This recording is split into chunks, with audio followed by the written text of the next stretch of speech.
Greetings everyone and welcome to another of these Outlaws of Thunder Junction drafts. I will be mixing it up with Modern Horizons 3, but I will still have a weekly Thunder Junction draft and a weekly Modern Horizons draft, so you get both in 1 week, every week, until the next set releases. Alright, so here I have some options, and I think I'll take Crime and Punishment, mostly to still complete the set. Now this, you might have already seen the video where I complete the entire Thunders of Outlaw Junction set, but I'm recording these drafts beforehand, so I haven't done that yet. I still need all these Crime and Punishments. You could, now this is not very good in limited, you could take the Blood Hustler, I like that card a lot. You could take the Congregation Grief, maybe even the Cactarantula if you want to force the kind of green multicolor deck, but this is also a good card, especially if you can cast both halves. So I'm gonna take this, and not just to redraft, but also because I want to play the card. Now I don't have to do the Scape Shift pick here, it is a special quest card, but as you can see I have already found 4 of these. It's not so difficult because these are not playable in draft, so these get passed a lot. Now what is the perfect pick here though is the Buried in the Garden, because I want to play all these 3 colors, and Buried in the Garden involves those. It is the best card in the pack and also helps me cast the crime version of this card. So that's an easy follow up here, and this might be maybe one of those green based multicolor decks that I don't like playing against, but of course it's quite fun to play with them when that color is, when that kind of an archetype is open, which it might not be, of course. Here I will still take the throw from the saddle and hope I get enough green here to keep going. The other options in the pack are not that amazing. There are some role players, some kind of regular playables, but nothing too amazing. This is, I think, the best card in the pack, so it's an easy pick for that reason as well. Now as you can see, nothing that's green is in here. I still have the chance to be like maybe white black, and then I can splash the punishment from the crime, and the Buried in the Garden and the throw from the saddle are splashable. But there's also a 3 steps ahead, which is a pretty nice card. I actually like it quite a bit, but there's also the Shepherd of the Clouds. So I think it's now a decision between those two. 3 steps ahead won't really combine well with these cards, but it is a very nice card. This is a good one too, though. And I have a reason to be in white here. So I think I'm gonna take the Shepherd here. Okay, there's a Lazav, Cunning Coyote.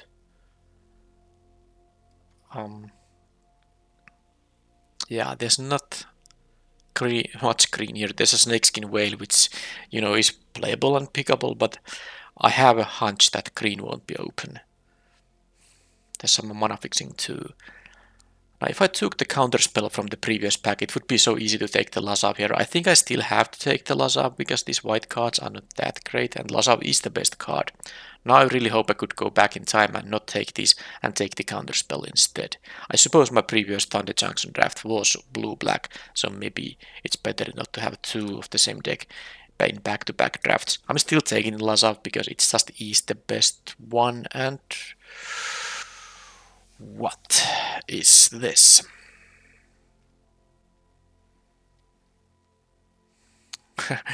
Well, there's a Make Your Own Luck, and there's also the Hard Bristle Bandit. Am I just going to go for the base green after all? If I took the counterspell, maybe I could consider playing this, but I think here it would be more important just to have the 2-drop mana producer. This is a really good card, of course, when you have time to cast it, and usually you will have time to cast it in this format. But I think it's now better to, now that I got this thing passed to me, I try to be the, some kind of a base green deck guy red.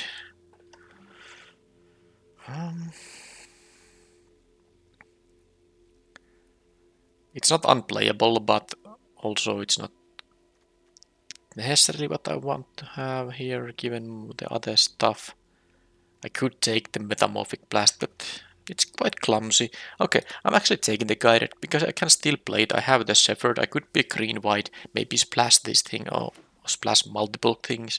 It is also 40 gems, which, can matter a little bit. There's a Sterling Keykeeper. There's also the Drover Grizzly here. Grizzly does combine with the Shepherd. I like the Keykeeper, but I think I'm taking now the Grizzly, and I try to just be green here. I'm forgetting about the Lazav, maybe about the guided too. Okay, I'm taking the green card. And here I could take another 40 gems, which I might actually do. It is not nonsense to take these gems. I can net I have netted like a 300 gems from rares in drafts because these just keep getting being passed. This is not a full steam ahead deck. The Sentry is not that great either. I actually don't think I care about anything here, so I'll take the 40 gems.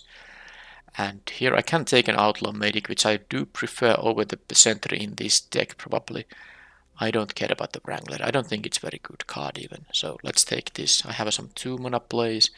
I guess I can now take it because it's more likely to actually play it than the other 2 blue cards.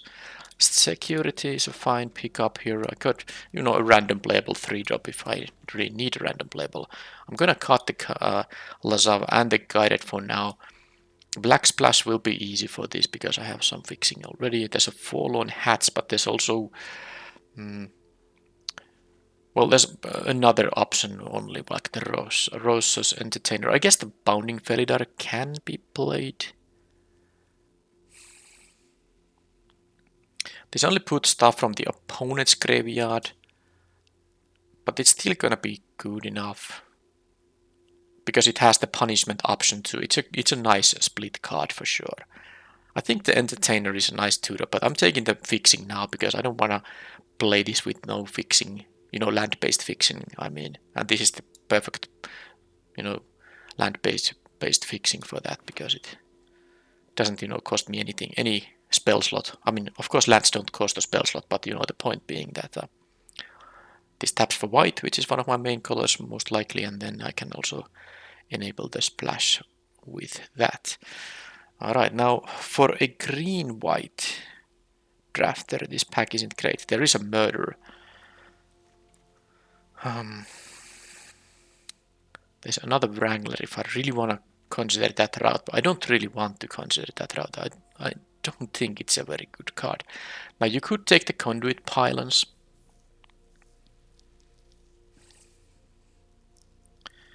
You could take the Soured Springs if I want to play some blue here, which I don't really think I want to do. I could take the Tumbleweed Rising, Ankle Biter. I'm just taking the Tumbleweed Rising. I might have some, I already have, some 4 power creatures, and it can be quite a cheap big token. Here I can just take the Spinewitch Paladin over the Sentinel and the Bridled Bighorn, which are reasonable options, but I'm taking the green card. I'm abandoning the blue. Yep. I am planning to splash black, so if I get some splashable black cards, not the Double Caster Murderer, of course, but splashable black cards, I'm happy to splash with the stuff I have going on here. Here I'm happy to take the Tycoon though. That's a nice 4-drop. Also another 4 power creature for the Tumbleweed Rising, which now has a decent chance to become at least a 4 rather cheap. And Mystical Tether over the Take Up the Shield. I wouldn't mind having this, but the removal is better, so let's take that one. Rest in Peace is only 40 gems, which I'm not taking now. There's an Alchemist, a really good 2-mana play, with some very good top deck action too, with the plot trigger being very relevant at any stage in the game. Rakdos joins up. Not really, no. There is a Humiliate, which is not a card you want to splash. You want to be able to cast this early in the game, so I'm not taking that. The Supplier is not bad, but maybe not that needed, and I think the Gold Rush is okay because it helped me also with this black splash, which I intend on having. So let's take the trick here. What's the creature non-creature balance? It's fine. Oh, Cactarantula, that's gonna be the easy pick over the supplier or this 2-drop. I have one desert, I have now a reason to, take more deserts. Alright, I'm very happy about the Cactarantula, this is a really good one. Alright, Lullaby versus Ankle Biter. Lullaby isn't that bad. I'm maybe more like a slower deck, so I think I'd take now the Lullaby over the Ankle Biter. And I can, I guess, take another one of those. I'm probably not gonna main deck them all. I won't be splashing for this, so I'll take the uncommon. And I might, consider splashing for this if there's some kind of a weird matchup that makes me actually want to do that. Alright, what does the pack 3 have for me? I have a decent deck here. Nothing amazing, but it's decent. Okay, there's a Giza. It is double caster though. Yeah, this is horrible. I mean, it's not horrible. It's just that it's such a nice card, and I haven't, as you can see, I have no copies of it, so I haven't actually played with it. And it is a really good card, but I'm not gonna splash for double black in this deck. If I want to take a black card from this pack, I could just take a Badlands Revival, but I'm actually thinking about just taking the Lassoed by the Law. That is a really good removal spell. I like it even more than the Throw from the Saddle here. There's a Desert Stew, but yeah, that's not gonna be the peak. I know this is also mythic rare, but it's from the base set. I don't have problem filling the mythics from the base set, so I'm not taking it for red drafting purposes. Lassoed by the Law is a really good card. I'm happy to have. Okay, here I will be taking Mirage Mesa. I have only one black card, but I should still pick the Mesa. And Desert Stew, Betrayal at the Vault, Snakeskin Whale. Yeah, I'll take the land. What do we have in here? Nothing great. Not even a desert. Plus, by the way, this is a desert, of course, which can make the, will make the Cactarantula into a 5-mana card, so that's also a reason to pick stuff like Mirage Mesa here. Alright, so Ankle Biter versus Stagecoach Security. I'm not taking a land that doesn't help me with my mana, with my colored requirements. So the cheap card or the expensive card? Guess I could even just take the security because I have these lullabies here, for instance, that can, buy me some time. And it seems like ankle biters get passed a lot here. It's not really that surprising because it's not the greatest card ever. I could take the 3-drop just to have a 3-drop. I could use it for mana curve reasons, but I think it might be Omen Port Vigilante. I have some, crime committing possibilities here. I'm taking the 2-drop here. I don't think I need the Deputy. Imp's Mischief is like a splashable sideboard card, but I'm not gonna take it now. Okay, I actually would splash for the Hollow Marauder. And I think I would take it over the Free Strider Commando. However, this also has the Creosote Heath, makes my mana better, makes my Cactarantula, more likely to cost only 5 mana. Now this is a really splashable card and I would be happy to have it.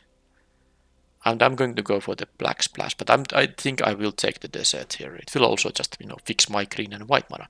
Oh, Buried in the Garden here, really easy pickup. I have a lot of this, exile-based removal.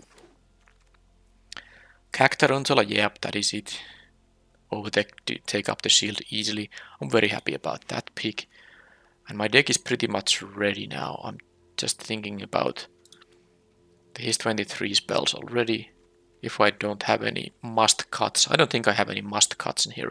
So this is about sideboard Skullduggery, Gold Pan, or 20 gems. And I'm gonna be greedy and take the 20 gems because I don't think those are the options are really likely to be doing anything. And I got the Badlands Revival back from this pack, which is of course a card I'm going to play and splash. So that's great. And I even got the Betrayal at the Vault. I'm not sure if I'm gonna main deck it, but it's something I could sideboard when I know I don't get blown out by opponent responding to this 6 mana spell. Humiliate, I guess I can have it over the other cards I don't plan on playing. Here I will take the 3-drop, or maybe even the 1-drop actually. I'm actually taking the ankle biter given what I have here. I just want to have early defenses, which this helps with. Okay, here I can take the commando over the supplier, I suppose. Alright, draft went quite well, I would say.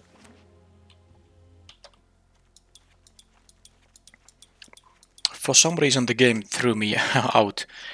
Well, it didn't load at all the deck building screen, so for that reason I assume I had to close the program and reconnect. So now everything is here in the deck. So let's start by cutting some obvious things. I don't plan on playing any blue or red cards, so that's that. And yep, now that kind of stuff is in the sideboard.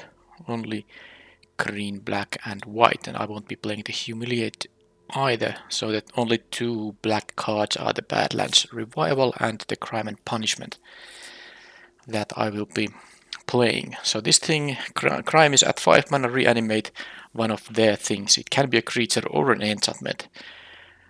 And when there's not going to be a good target for that, I can use this as removal. Now, of course, this will hit your things too, but it is exactly mana value X, not X or less or anything like that. So you can pinpoint a mana value that maybe even deals with multiple opponents' things and maybe none of yours. So that's gonna be a fine card to run. I'm not sure about the Betrayal at the Vault if I want to main deck it, because I have actually a decent amount of removal here. A couple of Buried in the Gardens, I have the Lassoed by the Law and a Mystical Tether, that's 5. And there's a throw from the saddle, 6. And sorry, did I say 5? I think I meant to say 4. 1, 2, 3, 4. Yeah, 5th one is the throw from the saddle, and then there are 6 and 7 if I want to play the lullaby.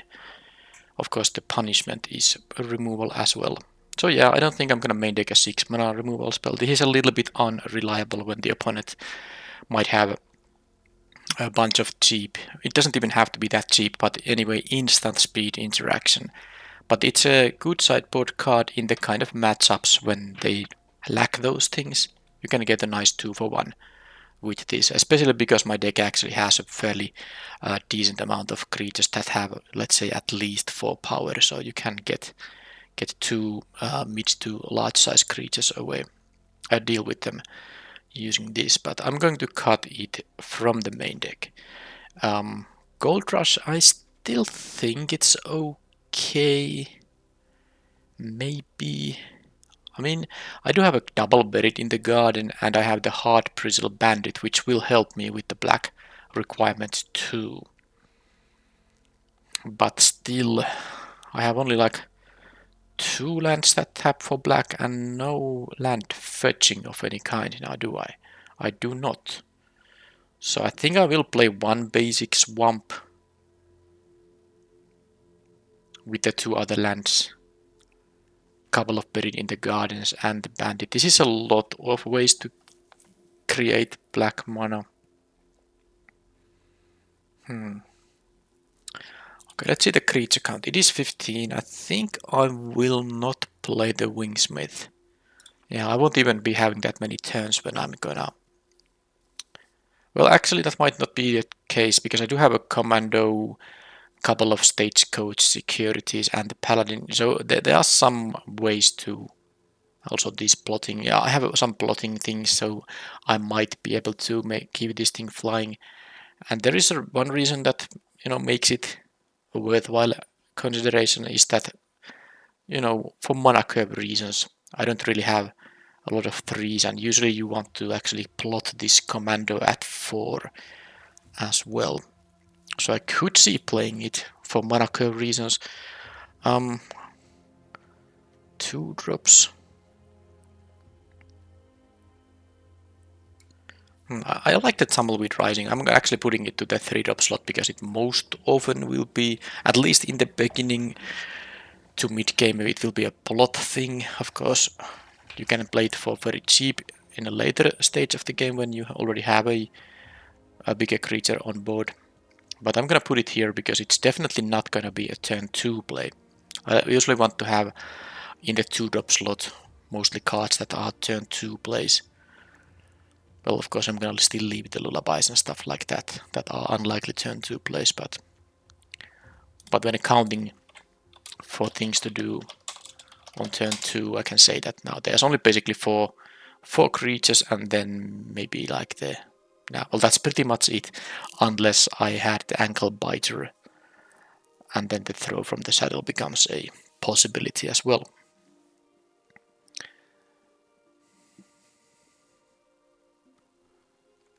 So, how many of these I want to play? I'm not sure. There is a lot of things to do at 4 mana. I guess I could see not playing one of these securities.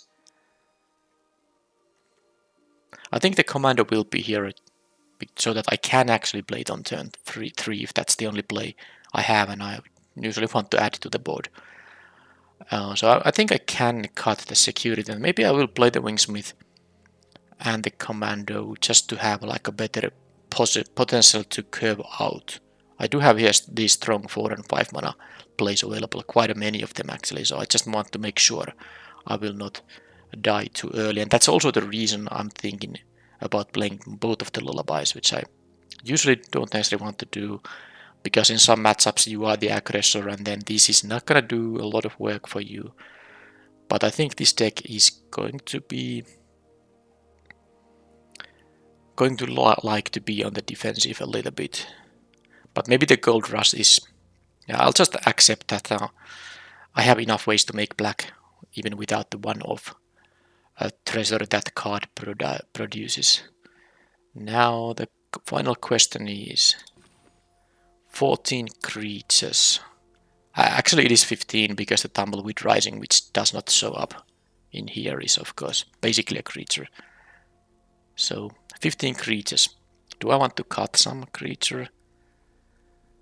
Well, the thing is, I don't actually want to cut any creature, but I don't want to cut any non-creatures either. I think the Lullaby number 2 is the first cut here. I want to have these, early play actions.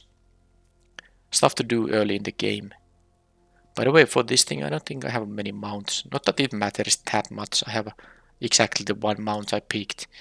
The mount does that as the creature returns, or the permanent rather, returns to the battlefield, not to your hand. But you will always get the value whether you control a mount or not. The mount just dictates whether you get tempo as well. And it is actually really good when you get to return the commando straight to the battlefield, because this will be a 5/5 in that case. But, well, I have the one mount, so maybe I can make this work sometimes. Given that I have a lot of expensive cards, I don't think I should gamble with 16 lands in here. So I'm just going to cut one of the lullabies. I will sideboard it in against aggressive decks. I will find a cut here in those cases, but I like this as the main deck configuration more. Even this, mostly being a 3-drop, but it can, get evasion too. It's not impossible, of course. I don't have a lot of instants, but you can even play the Mystical Tether on your opponent's turn. That's one way to, make this have the flying counter if you have a 5 mana. And there's the plot business I have here. That can also make me use my mana while making this thing fly. These are both sorceries, I think, yes. Alright, that is the deck, minus the lands. Yep, I would like to play this second copy of the security and the lullaby, but of course I'm gonna cut to the minimum in the count of cards just to have, in general you just want to play no more than 40 cards so that you have the best chance to draw your best cards in the deck. So no reason to dilute your deck. So here we have 2 lands that produce black. I'm gonna have a swamp even though I have no means to fetch a basic or anything. But I like to have the 3 lands double buried in the garden. That's like a 5 fairly, reliable ways to tap for black, and then there's the bandit which can do that if it doesn't get removed. So that's enough for the black spells, so both of which are the kind of spells you don't even want to usually cast very early. So that's that. And now that means I have one a land that doesn't produce either of my colors, but I have the Heath, which, taps for both. So this is a white producing. Also, the Mirage Mesa, of course, can be named for green or white. So I suppose once I put this forest, this is now an even amount of white and green. Basically like 3 for both. So if I add 6 and 6 for them both, do I want to play an even mix? I do want to play an even mix. I have early white and early green and fairly similar amounts for both of them. So if I add 6 plains and 6 forest in here, that does mean that I have now 9 ways to get green and 9 ways to get white and 3 ways to get black, but also I have this other kind of fixing here that helps with the black. I guess the bandit helps with the white too. Alright, this is the main deck. I have some sideboard options, but nothing amazing. I could see sideboarding in the Betrayal at the Vault, like I said, and the Lullaby, and I can also see that if a matchup is the kind where I don't need a 1-3, I could cut the Outlaw Medic and play the Security instead for having a bigger impact card. But this is a good balanced main deck.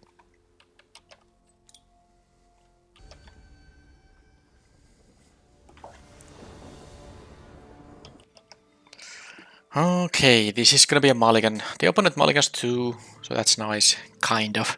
And it would be like a keepable at 6, because with 1 land I can actually play the bandit and then maybe go off somehow, but at 7 I will not risk it, and this is already a better card, a better hand I mean.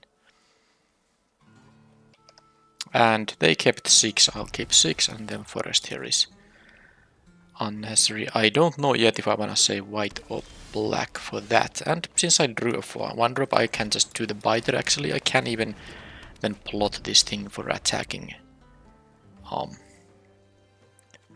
for a 4 immediately on turn 2. Sentry is fine. Alright. Next turn, if I don't draw any other land, I do have to decide between the colors, and I do have a black card. Usually it would be a white in this case, but since I have one of my 2 black cards. Okay, I'm actually gonna trample over 3 because Death Touch and Trample. I'm happy about this. Now of course the Alchemist can trade with something else. Anyway, well, that kind of settles it all. I got the white source. The opponent also missed their 3rd land, so this could be... Well, I don't have that much aggression here myself, so this is 3 damage a turn. Let's see if they find a land drop now. They did, but that probably doesn't mean they can play any spell because they had no play on the previous turn either. Alright, so now this hurts me a little bit because I cannot now plot this thing. But then again the opponent missed some plays too, so it's only fair that both of us have this slow start now. So they have 5 spells in hand, that's guaranteed. They did draw another land right away. Trained rings. That's... Yeah, let's just trade here, because I have the Badlands Revival, I can get my stuff back. And this will still trample over too. This does mean that the security won't, pump anyone on the next turn other than itself, but it doesn't have, of course, haste. So, but it's still a 4-5 I can have here, and of course I have these removal options, so I can still use my mana on the next turn. One last job, returning only the rings here. Alright, so any reason to... I'm gonna play these for sure. I'm thinking about any reason to... Yeah, I think it's better to deal with it, because I have all these other removal. Let's pressure them, and I can make this have double strike on the next turn.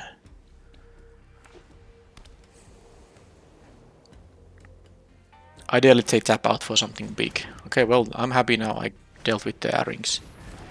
So they have... That could mean a snakeskin whale, of course.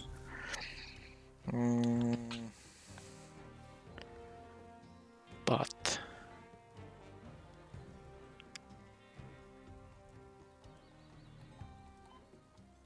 yeah, there's no reason to do anything else than this, and it doesn't seem like it's a snakeskin. Well, let's get rid of the Miriam here. Now this actually has double strike, so they cannot trade. They take either 8 or jump block, and take only 4. So very good stuff for me. And the Tumbleweed Rising could be a 4-drop. Not a 4 power and 4 toughness elemental if the security survives. Okay, they actually hit a lot of lands there. And now they get Miriam on the battlefield. That's a good... I mean, I probably still win here, but they definitely had good stuff here, and it won't be easy. Okay, they actually chose to not take Miriam. They took a 3-3 instead. Yeah, that makes sense, because a 3-3 can at least trade with the Vigilante, even if the Vigilante has double strike. So, I guess I'm just gonna go for the Tether. For the Shepherd. Why not? Double strike on the Vigilante. They have to jump now. I might as well do this to make sure I have the 4-4 on the next turn, and then they'll trade with the Vigilante using the Sentry, and then the Arynx has to jump, and I still have a 4-5 and a 4-4 versus their nothing while they're at 3 life. So, and of course I have this refill here as well. Alchemist doesn't do it, and that doesn't do it. It does buy them, of course, more time, but that's really not gonna help them, because they are top decking again into this stuff here. Actually, they can do the double block, which I kinda didn't realize, because they will gain 2 life here. They are gonna go to 1, but of course this is still very good one for me. I don't even want to show the revival to them. I'm gonna play this now. Actually, this is even a rat backup, because I can make this indestructible. Okay, they got a spell, which is not gonna help them, and let's go for the win here. They actually had no reason to show that they have a mystical tether that might, affect my sideboarding. If I had like the 2/2 vigilance creature from green that can disenchant or naturalize by sacking. Okay. I do think the lullabies could work here when I'm on the draw against this kind of a deck. They will have tapped creatures, whether it's by saddling something or just attacking, and that I think the attacking is even more likely to happen. So I am gonna play the lullaby, and I don't play the medic, because the medic isn't actually gonna work against the first striking Arynxes here, or the alchemist, or this if this can attack. So medic is less good than the lullaby here. I think against those colors, the Betrayal at the Vault wouldn't be the worst, but then again I might be under pressure here, because this is also an aggressive archetype, so I might not have time to get to 6 mana, so I'm not playing this thing. Gold Rush is okay, but is there any other bad card in here? I think that Tumbleweed Rising is still okay. I have these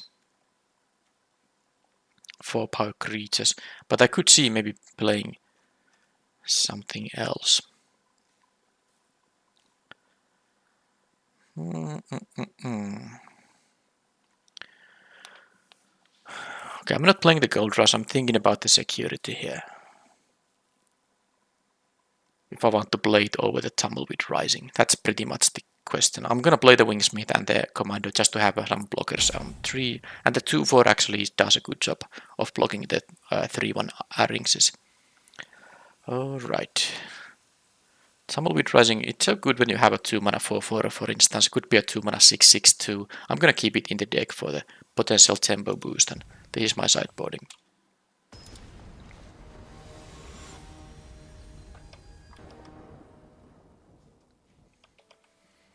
Okay, my 17 land deck offers me another 1 lander, which I cannot really consider keeping.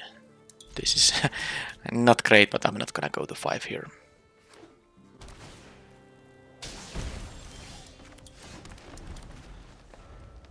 Okay, so I have no place until I draw something. This could be a quick one if they get a good curve out. Now I have play for turn 4, but that might not be good enough here. So they go for the scry. Do they have a land drop? They scry to bottom, and they do have a land drop. Okay. And I have nothing here. I'm already taking 5 here.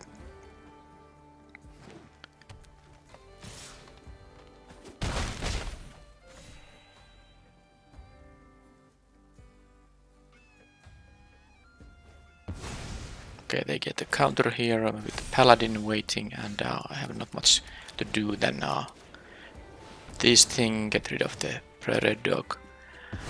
I'm gonna go to 80. Yeah, of course, this was just a non-game where I had to mulligan a one lander into a hand you can keep rather than go to 5, and then I continued to not draw my cards that have any early game impact. So I can't imagine surviving here.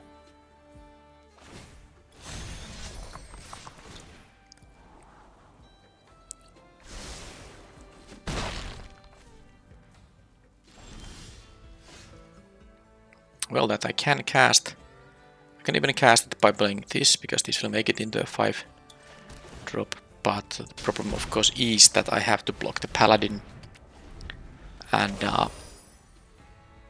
it will only trade with it. I cannot block on Arings here, even if they have nothing to interact with, because I will die if I take 3+5 here.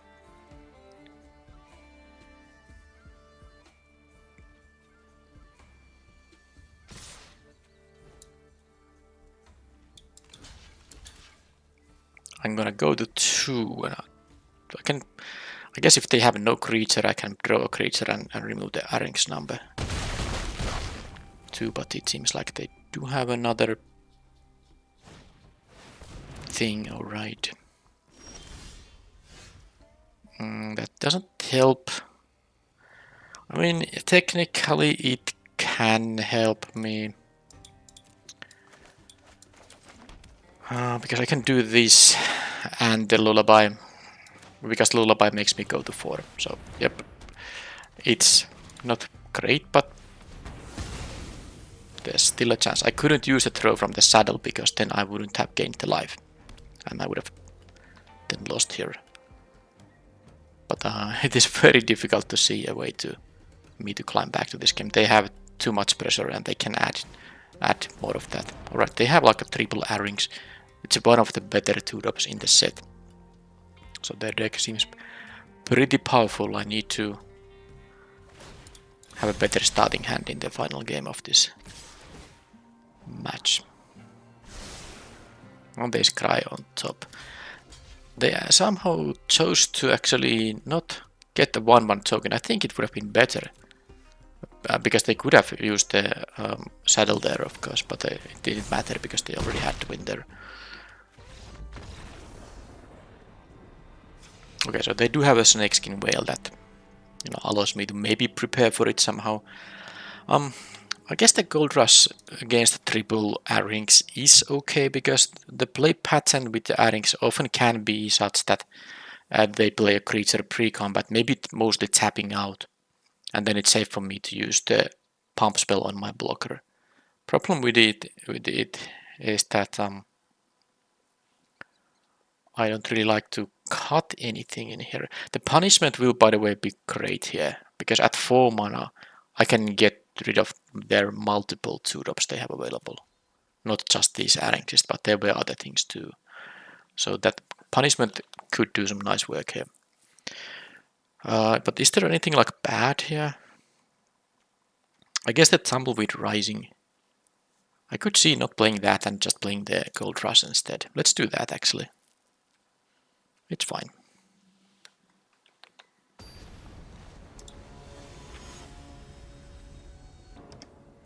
On the play, not needing any mulligans this time, and I have the Cactuar until a turn 4 possibility. I'm gonna play this first, saying black here. because this heath can actually untap the bandit, so it functions as a land that enters untapped.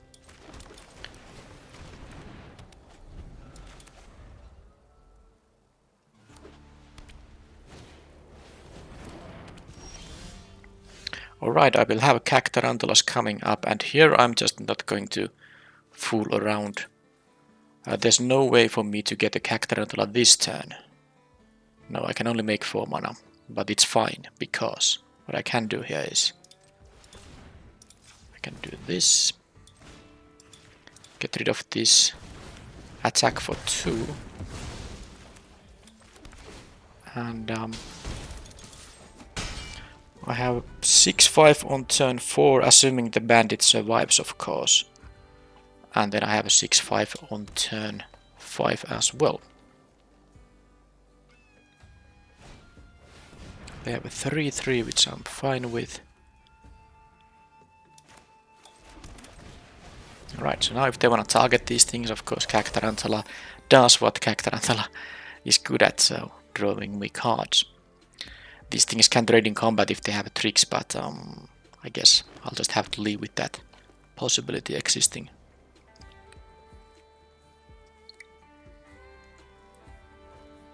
Okay, they go for a 5/4 on the next turn.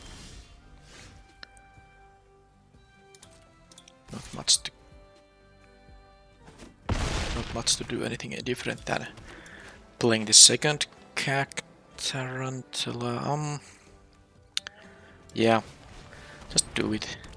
I have a lot of removal myself, so if I could find something on this big thing. Now it's possible they find another big thing to play on this turn, but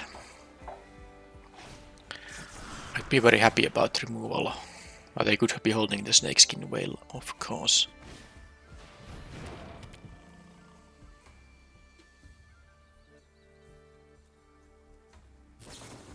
Okay, they go for that, but I get to draw a card. That is a rather useless card, though. They can go for an attack for 3 here, which I can of course take rather easily. And no more lands, please.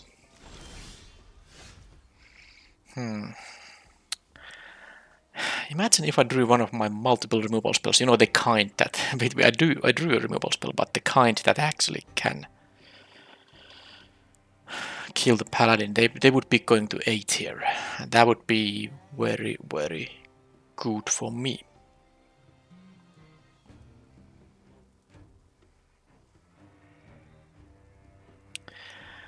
I'm going to do it so that I'm actually playing the Vigilant. I'm not going to use trade the Cactarantula quite yet, and I'm not going to. I mean, I want to wait until with the Lullaby until I can actually make this guy into a double striker. So I'm not going to do it right yet. Okay, they are down to 2 cards. They can force some attacks with the Sandstone Verge, of course, but I mean, if they make, I mean, they still have the Cactarantula to deal with. Okay, that is annoying, but I'm at 16, so I can you know wait until they have to. Okay, that's a good one. I mean, I can get. They will be attacking me at some point, and then the Lullaby will remove a thing from them. This is saddle 1 only, so I guess I can saddle it with the bandit. Get trample on all of my guys. That said, the Vigilante won't be able to attack this turn. But of course, when I have the 5/5 on the next turn, I am supposed to offer the trade with the paladin right now. And they probably will block the Grizzly with something too. But they will take some trample damage. I will have this double striker on the next turn most likely, because I think I will be committing a crime with the Lullaby on the next turn. So let's actually do this, because I can threaten the block on the Arings if it doesn't have a double strike. Sure, I'm not going to block with the Vigilante anyway, so let's go here, let's deal some trample damage and trade with the Paladin now, I guess.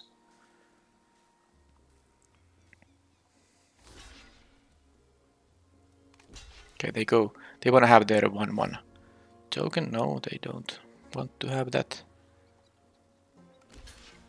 Okay, so they will take 3 extra from the trambles now. Man, if I had a trick of some kind here, that would be so nice, but I have a good top decks in the deck, including a fairly decent number of removal spells. Okay, they took more trample damage now because they traded the 3-1 there. Plot that guy, and I can take 6 now. And they will actually have to deal with the double striker on the next turn. I will get some life back. Oh, they have the... Oh man, they have this one last job. That was horrible for me. Okay, now I need actually the removal spell. That was really bad for me. I need a removal spell on the 5-4 now. Yeah, okay, that's pretty much... That is the moment in the game where I'm going to start having trouble.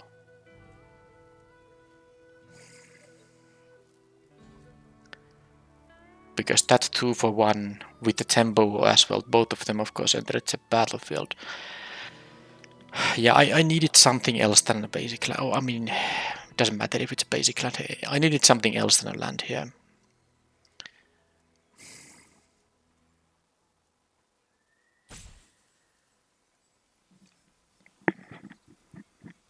They even gained the 3 life from this thing. That was... I need my own, you know... I have the green-black thing that can return both my Cactarantulas. That would be a very good match for the one last job, of course. Now my question here is, what can I do? I think the answer is I just have to... I don't want him to have the 1-1 token, so I'm going to kill that stupid commando. I don't like it at all, but I think I have to draw something for the Griffin anyway here. I'm not gonna have this to block the Paladin. If they also can deal with the commando, well then it's just, you know, them having a better draw. Now they do have the Verge here, so they can actually attack for 8 unblockable, and I didn't kind of realize that. Yeah. I guess well no, I can't jump the Paladin, but it has trample, so... Alright. I was supposed to not use the Lullaby on the 3-3, I don't think. Okay, are they gonna use the land they have? Okay, they are not. That's actually interesting. They are top decking Gold Rush here. Allows me to do something. I'm gonna go for the aggression here.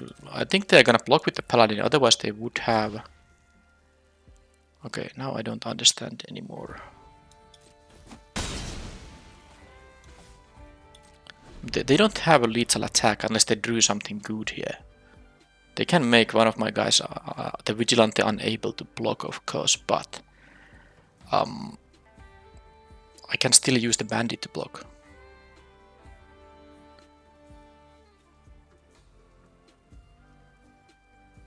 Interesting that they went for the jump route here.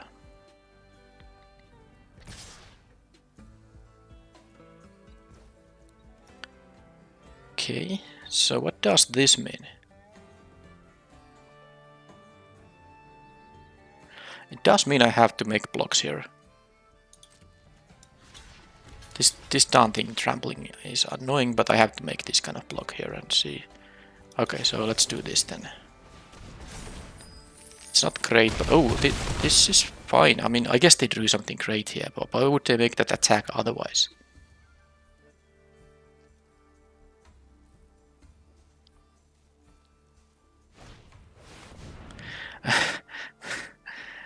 Why would they do that though? Because I mean, they actually...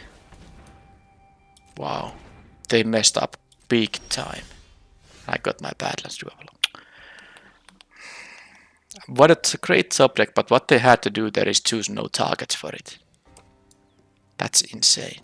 The opponent was supposed to win this game by getting, you know, 6 tokens.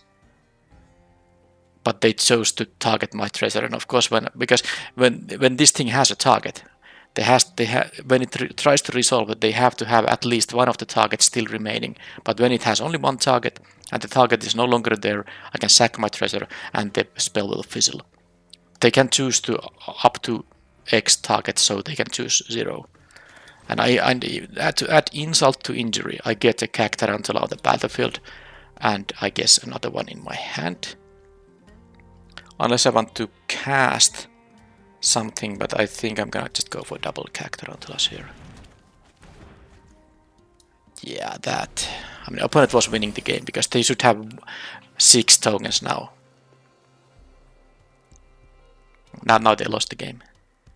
They can make the Cactarantula unable to block, but this is only 3 damage, so. Alright, well, I have made mistakes too, maybe not as blatant as this thing, but I have made game-losing mistakes in games where I otherwise would have won, and now it was one of the moments when the opponent did that. There's nothing they can do, they can just block one of these and lose the match here. That was a lesson for them. Don't use a target for the pest infestation if you... I mean, especially when it's just a treasure token which you know that the opponent can sacrifice in response.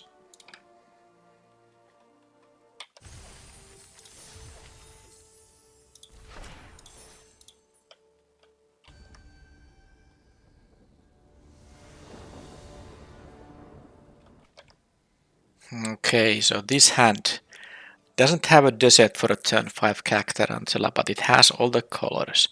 And this on turn 3, and this is still a good card. And of course I can draw more action here. So I'm keeping this. I don't like it, but I'm keeping it. Against an unknown opponent, this can still be okay. Well, I guess I needed the 6th land if I don't find a desert, and of course a desert itself would be a 6th land also, so the draw wasn't the worst possible, but I think I might be flooding out now. Of course, when you keep a 5 lander, there's a good chance to flood out. They like their hand enough to not, you know, discard anything. I have the mystical tether here, so I'm gonna go for the block here and trade. And if they have an annoying bomb, I can still exile it.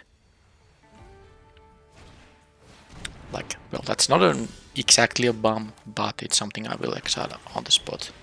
There are means to give this additional power, and then they will start getting free things. A black-red deck should not have an answer to Mystical Tether, so all my enchantment-based removal will be hard removal, exiling their stuff. Which is great because black also has access to all kinds of graveyard recursion. They don't have a black spell. This only gets to cast black spells, but I also drew a fairly useless land now, and even a desert would have been a more important draw, because that would have allowed me to cast the Cactarantula. If they have a discard effect, I would have actually maybe considered discarding the Cactarantula, because it could have entered the battlefield. Anyway, this is a good draw now. I can just play the 4-5 here. And then on the next turn a Cactarantula, and of course then the Badlands Revival is a really good one if they deal with both my creatures. Yeah, I don't even care what they might have, I'm gonna go for this.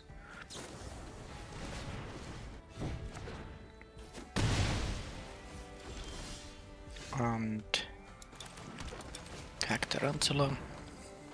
Now if they commit a crime, they can play Desert's Dew as well, but Desert's Dew with no desert isn't gonna be that great. Alright, well, they are gonna draw a card here. I'm not going to discard the Badlands Revival, which would, you know, prevent the card draw. I do hope they don't have other means to...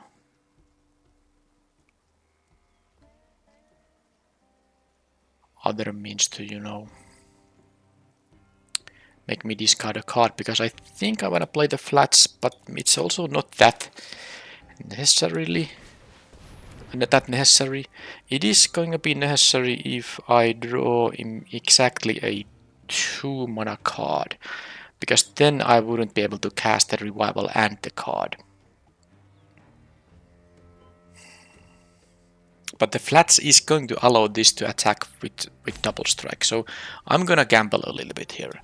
I mean, I will get slightly punished if I draw a 2-mana card and I want to cast the Badlands Revival as well. That can be made into unblockable. Alright, so they are going to have something here. If they commit a crime, the deserts do. If they commit a cheap crime... Okay, I think what they are having is going to be the 2/2 flyer with lifelink and destroy something. I mean, I'm gonna just go for this. Well, I have a Badlands Revival. I was always gonna block the Marauder. I was thinking about not blocking with the Vigilante, but I also don't want to, you know, have this unblockable guy doing any things.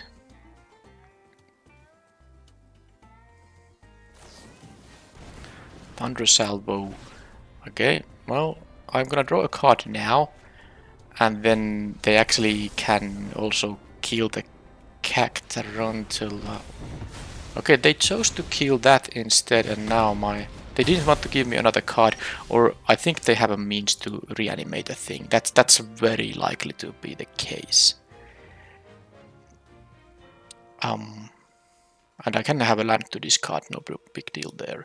So I can get 2 of my guys back and to the battlefield, Cactarantula, and to my hand. I know I could cast the Ankle Biter this turn.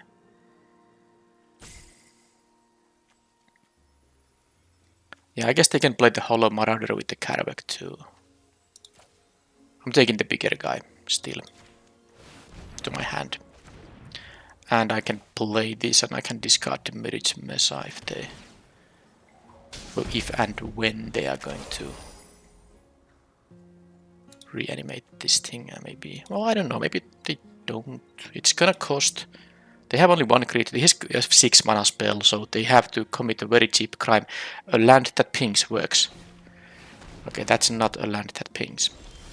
It's also not a card I'm happy to see. It is not a card I'm happy to see because it allows them to keep scrying. I don't think that 2 damage matters that much, but the scries do. But yeah, I'm going to now just plot both of these guys next, because this also gives vigilance, so I can actually have an attack with the Cactarantula if I want to. I hope I would find for some of my removal options though. That would be nice. Okay, Raven. They are down to 1 card in hand. If they have a double spell, they get the scry here. They have a lively dirge. Okay, the Karavek doesn't do anything right now because they don't have mana to cast a spell from the graveyard. But they're gonna put something to the graveyard and then return 2 things, I think, because yeah, they can return a Peddler and whatever they fetch. Or they get 1 4-drop, which is good. And then, okay, yeah, Hellspur Poseidon. Alright. This is now horrible. This is officially me not being in a good shape. Yeah, I mean, that has to happen. And I need to draw something good now. That is good. It might not be enough, but it is good.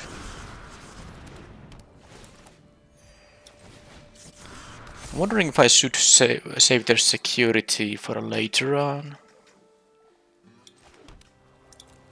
I wonder if because I can get a vigilant attack with these guys.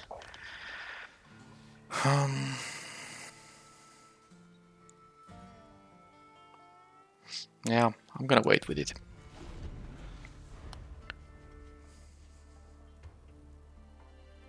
Please don't check your graveyard. You already got a very good turn, so I really hope they are gonna get something back. And of course it will be the flyer.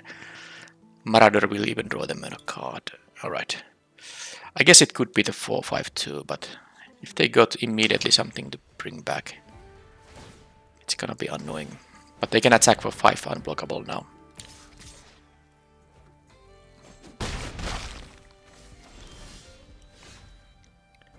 Okay, well, not much else to do here than attack for quite a bit of damage actually. That is 12 damage. And they have a consuming. Alright, alright. That was just a pure top deck there, so that was very convenient. I don't know if I want to sow the heat. I mean, the fact it deals 1 damage to them might matter, as I'm not gonna play it. I know there's a chance they get to have the Marauder back and I have to discard it, but I'm in so bad shape here that I need to just get lucky here anyway, and they definitely must not get lucky. They just keep drawing pieces. So they did, you know, surveil there, so that's... And they put 1 swamp to the graveyard, so they kept the muscle on in hand. Now this is of course fairly decent draw, it's just not gonna be a good enough draw. Because on the next turn I will lose the game. Because they're guaranteed to have what, 5 power unblockable unless I use the throw from the saddle on one of these guys, which would be not very good. So the problem is I don't have an attack here. Let's say I kill the muscle and I attack with the paladin, and in that case I will take... Actually, in that case I won't lose if they draw just a land. Because they can pump, they can make 5 unblockable, and then I will be able to block the Karavek, I will not die. Okay, fine, that is what I'm going to do then. Kill the muscle here. This, by the way, you know, had haste, but it didn't matter. Now I'm thinking about attacking with both. Now if they block with the Resilient Roadrunner, then I will lose. Then they will have exactly 8 damage. If they just jump block with it. It's possible they will double block with the Karavek, but I don't think it matters. I'm just gonna do this attack. I'm gonna fake some stuff that I might have.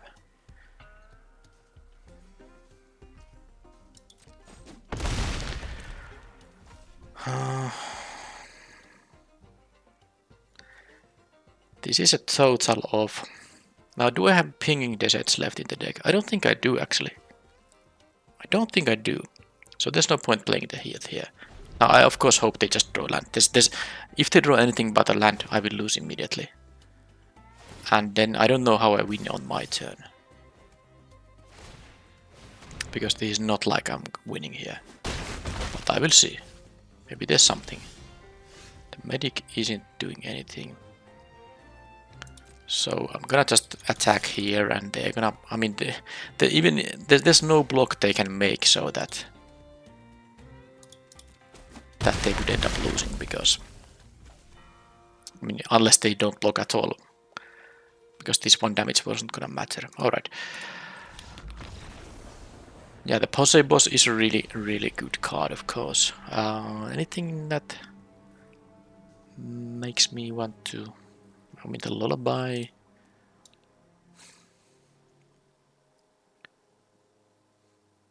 I don't know if I need the Lullaby here. I have removal. I have the Buried in the Garden, the Lassoed by the Law, Mystical Tether, Throw from the Saddle, Punishment. I haven't seen this card. This would also be pretty good. You know, it can deal with a lot of problematic stuff.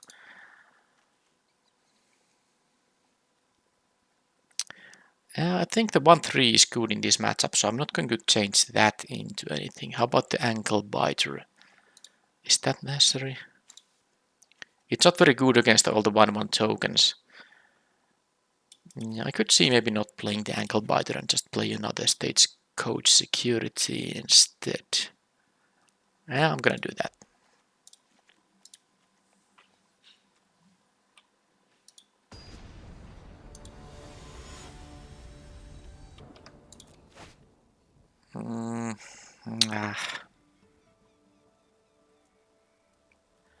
If I knew I'm gonna draw 2 lands in like 3 draw steps, this would be a very playable hand.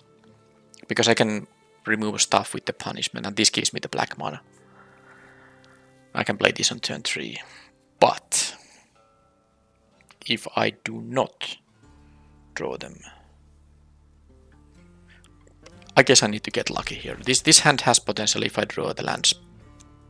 If I miss land drops, then I lose the game and the match. It's just sometimes you keep this kind of risky hand because this hand is very capable of winning if it gets a few lands. I need to draw like a little bit more than the average expected lands here. But if I do, I think I have a very good hand. That is not a land, but that's really good, especially if they can't remove it. Come on, no removal yet. So if I could now draw a land, that allows me to play the Buried in the Garden, but is that a card I want to play here? It's actually not. I'm gonna do this because I don't want to remove the 2/2 here. They did discard a Consuming Ashes. That's a sign that they are lacking black mana. And I'm happy I don't have to deal with this removal spell. So I'm gonna have a turn 4, 5/5. And of course, even if they now would kill the bandit, any land allows me to play the Buried in the Garden, and the Buried in the Garden will allow me to do all the other stuff I need to do. I might miss making a play other than this one. There's no reason to deal with the 2/2, so I'm gonna let this be there for now. Okay, now I'm gonna get rid of this no matter what. Do I accept a double block?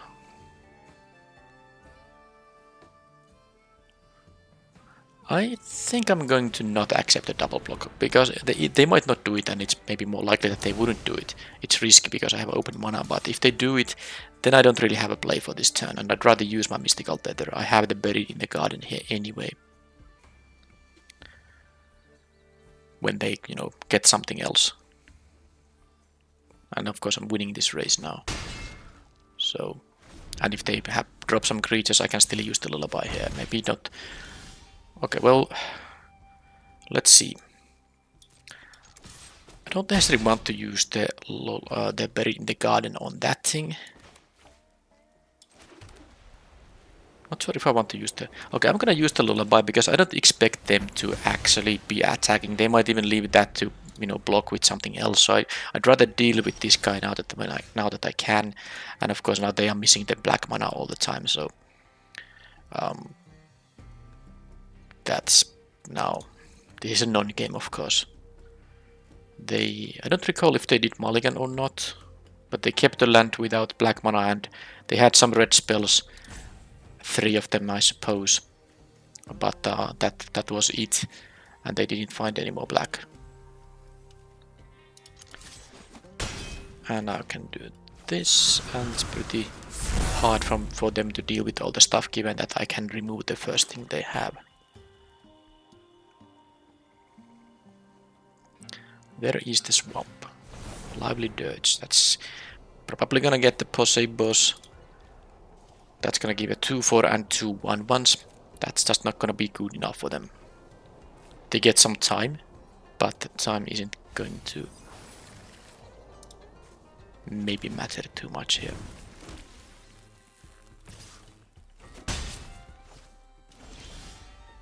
So I'll just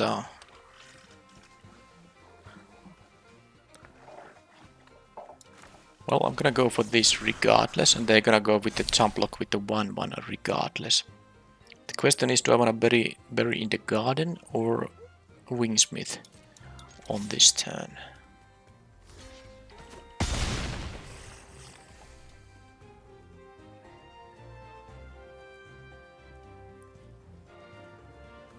Now, I'm a little bit reluctant with the Bury in the Garden because this 2/4 isn't gonna be a good enough blocker for these, but something else might be. So I'm gonna go with the Wingsmith now. I do understand that not playing the Bury in the Garden, also means that I don't have the black mana available.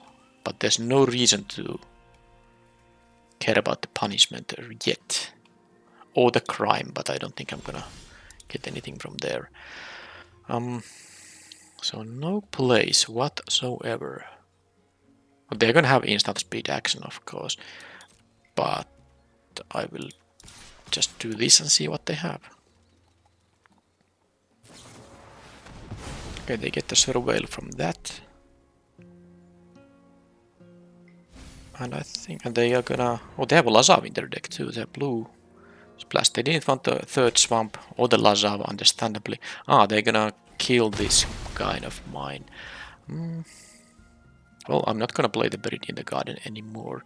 I'm thinking about leaving these planes in my hand if I have to discard to hand size. I mean, not to hand size, but to...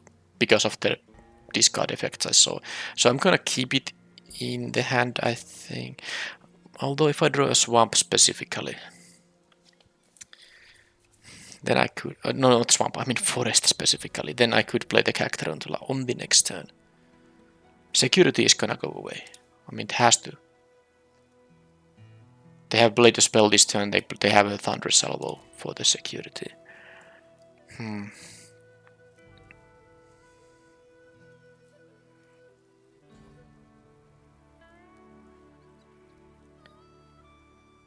So if they have the Marauder that makes me discard a card, I actually don't want to discard any of these spells I have.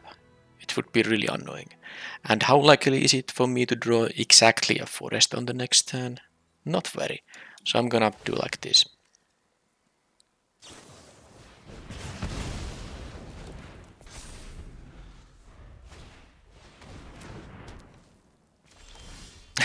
Well, I got the forest, but then again, I also...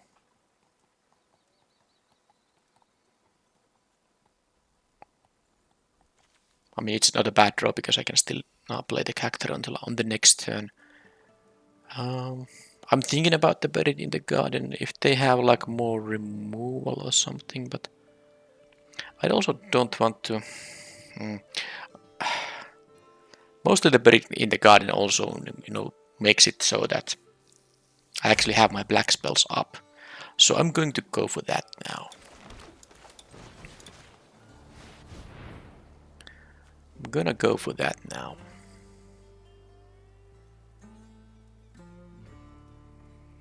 This also can make them gain some life here and there, so they might have the kill spell on the Wingsmith, the red escalate common that deals 4 and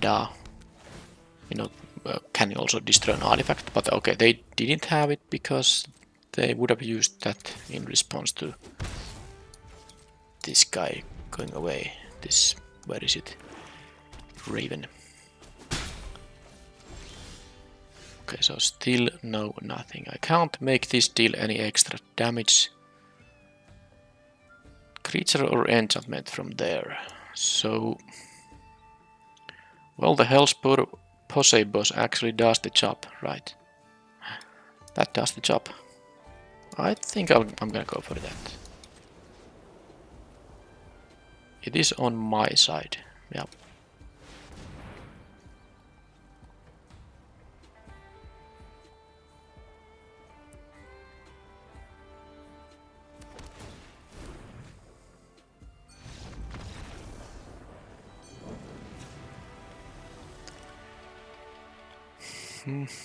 I mean, the tokens are...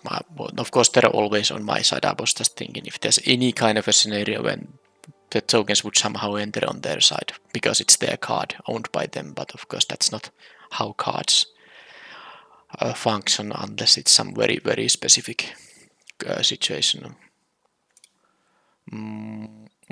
Alright, so I didn't necessarily see anything else than that they have multiple consuming ashes, and I don't have any snakeskin whales, unfortunately. Lazav, a couple of salvos as well.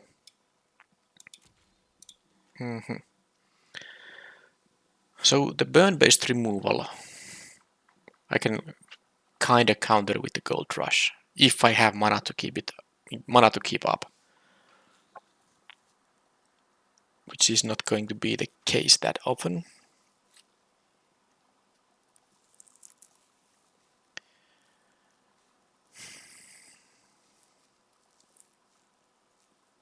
I think I still don't like the Ankle Biter that much, even on the draw.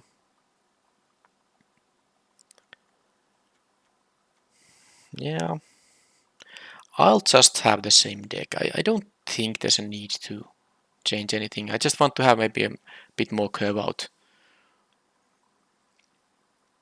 But I guess this deck doesn't have that low of a curve, so I could understand it being not very often that I can curve out 2, 3 and so on.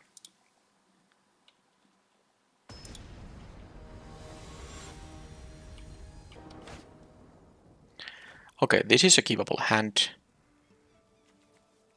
Oh, not great, because I don't have any creatures for the Tumbleweed Rising, but I can do something on turn 3 and then something on turn 4. I have also my black mana, if I happen to draw those things.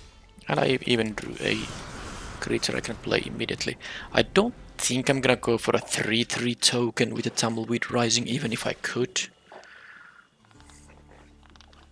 And they have a Thunder Salvo. I think the Raven of Fell Omens is annoying enough that I'm just gonna exile it. Exile it mostly because I do have the Buried in the Garden for their next thing. I could have waited for them to have multiple 2-drops, but they might not be there.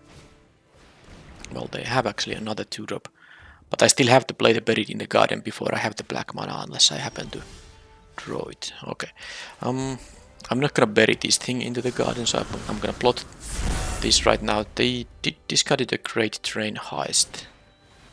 Well, there's a bunch of 2 still, but I mean... well, there's the black mana. Okay. This allows me to use the punishment.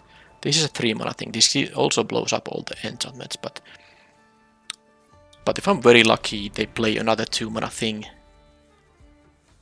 But even if they don't, I'm happy with the punishment as is.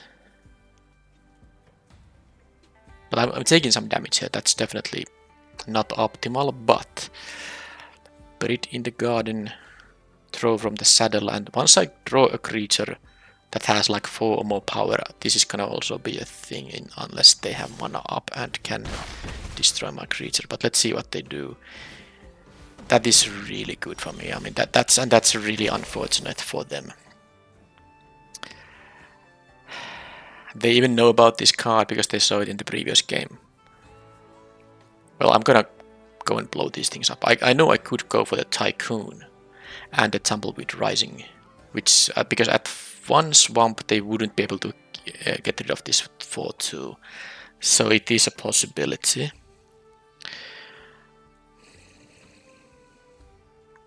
With Buried in the Garden, I have only 3 mana left over, so I cannot double spell. And it's not like I want to exile any of these because they're gonna get punished away. I'm also thinking about discarding, the creature that makes me discard a card. And I don't think I'm gonna play my... I'm not gonna play my forest, because they might... Now they can actually cast it because this is... Well, actually they can cast it if they have an untapped land, yeah. And this is exactly the card I was talking about, and I am not going to... I could prevent them from drawing the card, of course. But I'd rather not... I mean, they can draw their card, and I can keep my stuff in here. And now this is an interesting one. I guess I'm not gonna die to 1 attack of this guy, because Cactaruntula makes me have a 6/6 here. That's too valuable. Because I was interested in just using that Buried in the Garden, but it's now, because I can block the Marauder, they have to kill the Cactaruntula, and if they kill, I will get to draw a card, and then I can deal with the Marauder. I would go to 6 life in that case, and that's a little risky. But because I can have this big elemental, it is worth it now. Okay. I'll draw my card, they don't get to surveil, and then this definitely goes away. Okay. That is gonna mean that I'm going to throw from the saddle. I hope they don't have means to reanimate it, but I couldn't use the Buried in the Garden and play the Tycoon, whereas I can throw the saddle and play the Tycoon.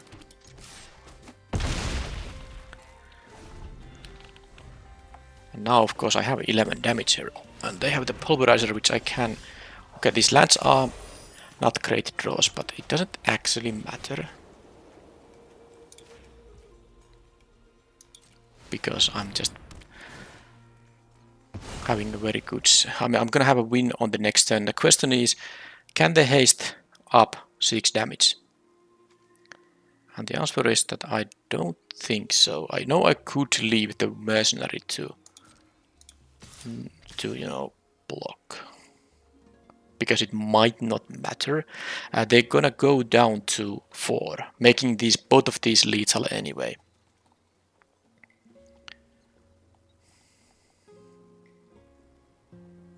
Six damage. There is the green Hydra, but that would require a forest.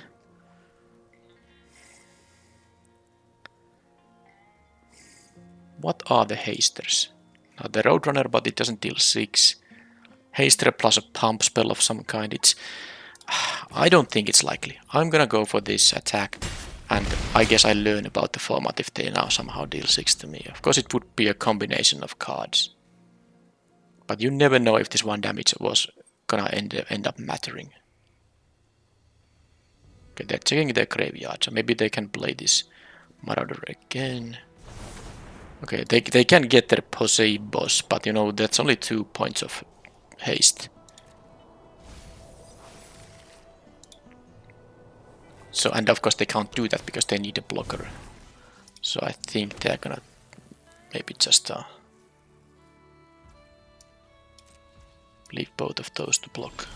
Okay, I have drawn like a ton of lands in a row here. But the only reason I'm surviving is because I had such a good set of plays. I mean, I guess the the punishment dealing with 3 of their things was the thing that mattered the most. Anyway, there's no point for me to do anything else than attack with these, and they get the jumps.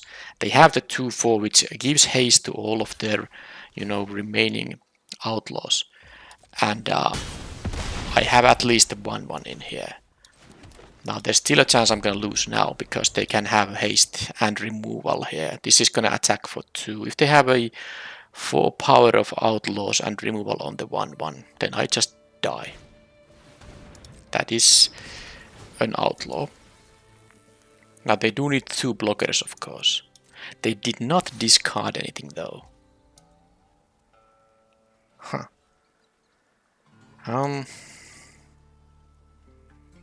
So they're gonna kill one of these guys and block the other. I know I could block for 2 damage now. I hope I just you know, draw not a land, non-land. I mean, yeah, that's probably good enough because I can't imagine them killing both of these with 4 mana. What is the scenario that they kill both of them?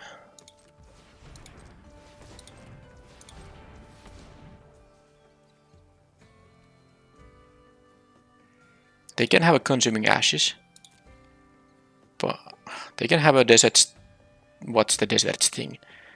They can have even 2 of them, but I mean, this is still gonna be 4/4. So yeah, I'm gonna go for this.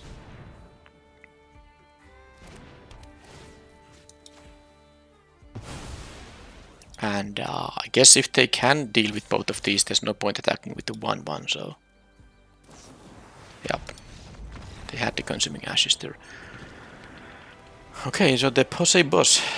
They were able to play it in each of the games thanks to the lively dirge. I think they always fetched it and then reanimated it. And it is a good card for sure. And a very good reason to run the dirge also in the deck. But yeah, this was... this was finally now a game where I did draw a lot of my removal, you know, both Buried in the Gardens and the Mystical Tether, and, you know, the punishment dealing with 3 permanents. But I also did hit a pocket of lands here, like I think the 3 back-to-back lands, and if I didn't have those, it would have been also easier to win a little bit faster.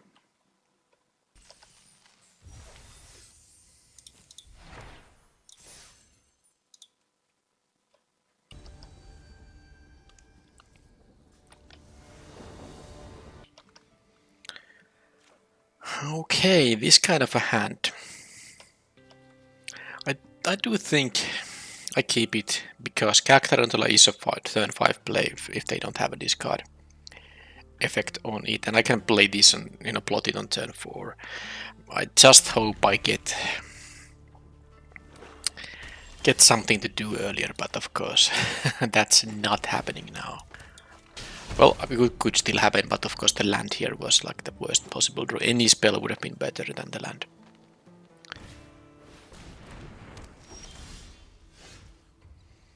I'm gonna play the Mesa, which is gonna say... It's gonna say green. The one swamp will be enough for my black stuff. I have only 2 black spells in the deck, and it's not very likely I'm playing them on the same turn, even if I draw them. Now they don't have a fast start because they played 1 power creature and 1 power creature, although they had now that. Okay, well that's actually...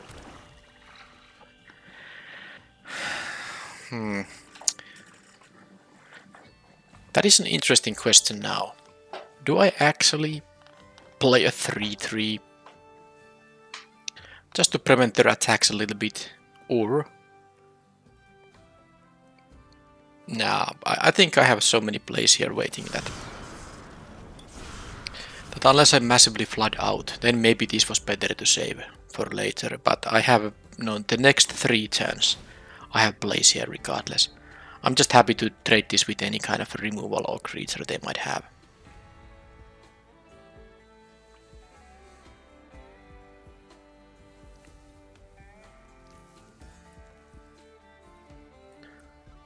I'm not sure if I'm gonna go for the Tycoon next turn, but of course it's gonna depend on what they do right now. If I plot something, that's only going to mean that it won't block at all. Alright, so that kind of stuff. This gives menace or lifelink. Yeah, I think I'm gonna just play the security now. No, sorry, no. Play a card. This I can only plot. I'm gonna play this thing. I won't be able to use have mana up for the activation anytime soon anyway, so it's okay to play it with by tapping out. Next turn Cactarantula most likely is going to be the play. Besides the fact I have this 1/1 now, it's kind of a free token. I can use it to... Oh, they're gonna go for that. I mean, this is a lot of crimes they can commit here. And the Apothecary will do its thing, but I mean, I have a double block on the Apothecary. I can use the token and the commando on it, so it's fine trade for me. They are not gonna attack at all. Do they have 1? Okay, that's a very slow plan for them, but it's something I can easily just let happen. This is a spot where I can make an attack myself. I'm not sure if I want to. Probably I won't, because this also gives lifelink, making racing very hard. I'm gonna play the Cactarantula now, then... But I will attack with the Tycoon. They don't actually have a good block on it. If they... And yeah, I won't be using this pump ability because I want to use it as an extra blocker for their menace creatures. So point is that they most likely take 4 down. If they make any kind of a block, I'm happy because I can just trade whatever they block with on the token here. And then of course that means I won't be able to play the Cactarantula, but because I drew the Drover Grizzly. Wow. I can play the Drover Grizzly. This is interesting. They do have mana from the Bandit, but is that gonna help here? That was very much of a fine trade for me. Interesting.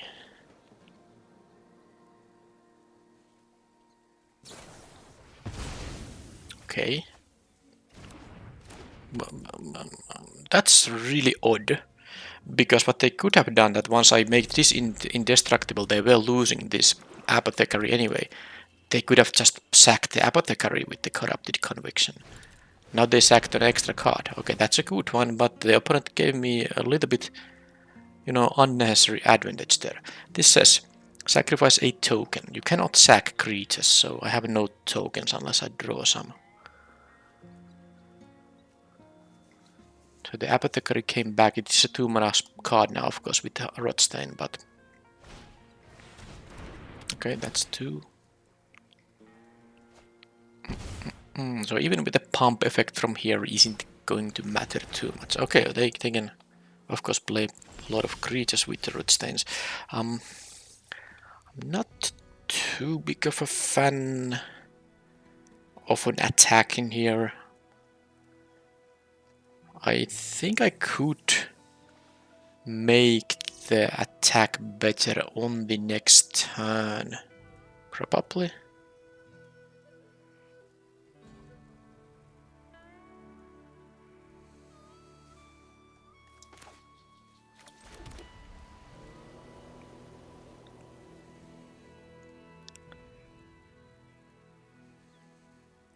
Okay.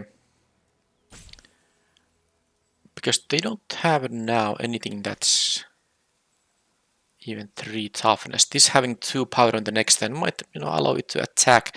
This will easily get a point of toughness though, but I don't think it matters.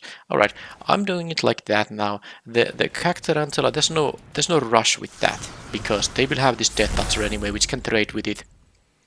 And on the next turn my idea is to have some trample attacks with the pump effect, because I can, of course, saddle up the Grizzly if it survives.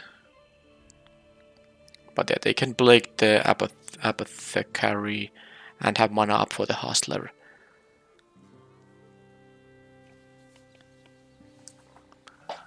And they still have 2 cards I don't know about.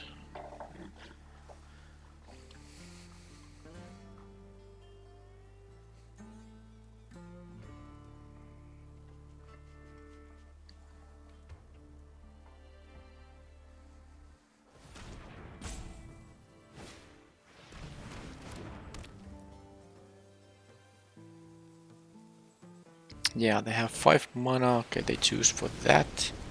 They have now 2 mana left. They can play a 3 mana creature thanks to the Honest Rothstein. But they don't have mana for the Blood Hustler on my turn. Now that doesn't mean that they don't have another means to commit a crime. So Rothstein is going to get something, a lifelink. Are they going to go for an attack there? I think I can take 3 here. If that's the only creature that attacks. But they still have a castable spell, so let's first see what they are gonna actually do. Throw from the saddle. Now the lifelink of course matters here a lot, because it will matter for this throw from the saddle and it will matter for the attack. Oh, they actually chose not to gain. Sorry, of course they they just give a lifelink. Oh, menace to different guy. Alright, so okay, well that attack means that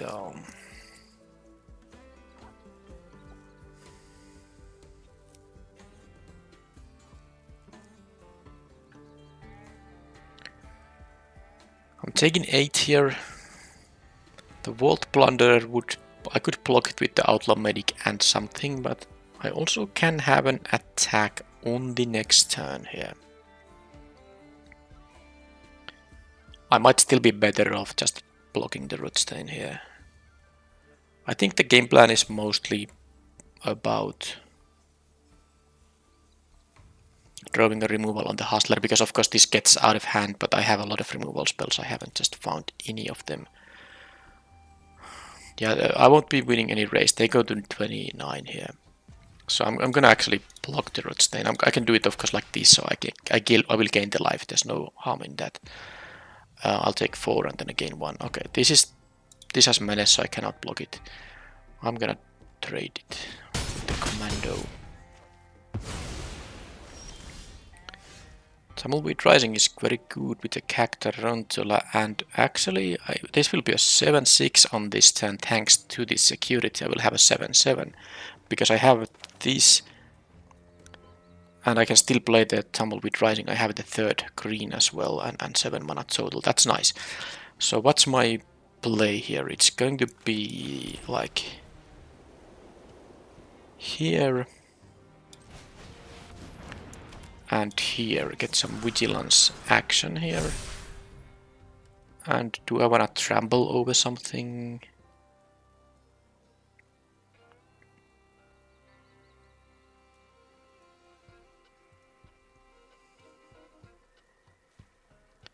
I don't think it matters because I don't think they're gonna block the Grizzly at all. And if they are, I'm actually happy with either of these trades. So let's not trample.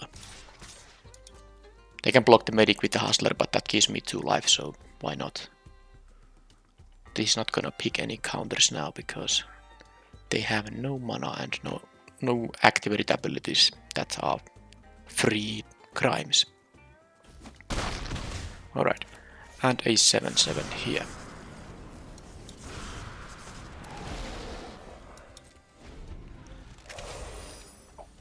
But the Hustler will be annoying. They can actually use it twice per turn cycle because the Bandit untaps when they use the crime. So it's gonna be a 5/5 in this turn cycle even if they have no spells to cast. And every activation will also trigger the Raven and the Apothecary here.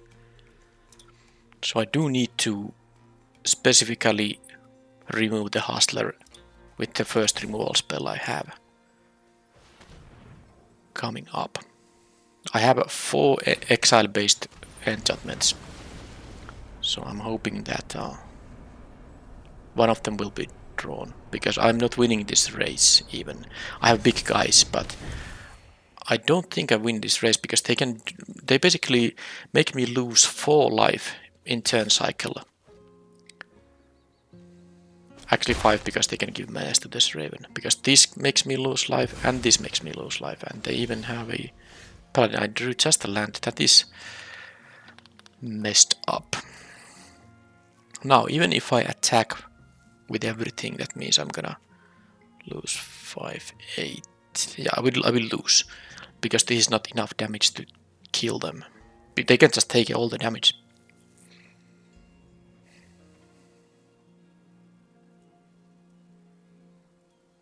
That is 21 damage I can deal with the, not with other than all the other creatures except for the Medic. And they are 24 because they've gained so much life here. And then I will not. I guess I do have the Medic here, so I mean I have to do something, don't I? Yeah, I needed to draw a spell, but let's do this attack. Let's leave the Medic to jump block. It will jump block something, right? This triggers many times per turn, but they can't give menace to all of their guys. Maybe I'm doing this wrong. Okay, they just block there. That's fine then. So I wish I could, trample over, but I didn't want to risk with the Medic here. So now, as long as I mean, the 5/4 isn't gonna be such a big problem. The Hustler is, and I'm gonna just jump block it now that they don't have the ability to give it menace. Hopefully, I hope the final card in their hand is not a way to bring stuff back from the graveyard. But now I will jump block the Hustler, and I will draw a card and hope that I can. Oh, they don't even attack with the Hustler. I mean, they are gonna win this game if this is the status quo here. But it is very passive play by them. Okay, the final card in their hand. Okay, it's more than 4 mana, so they are not activating the Hustler. Or maybe they are.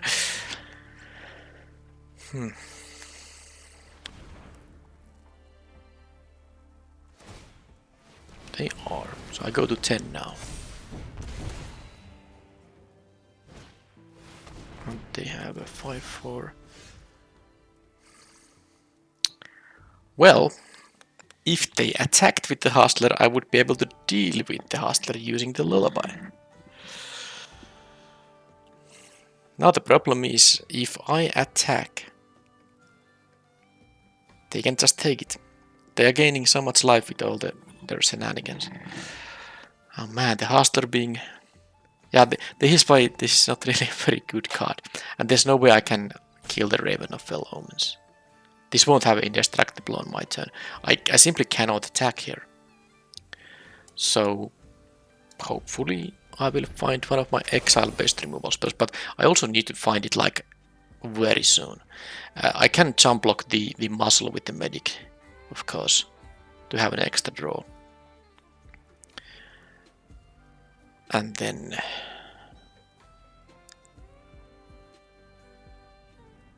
yeah, I just have to exile the Hustler.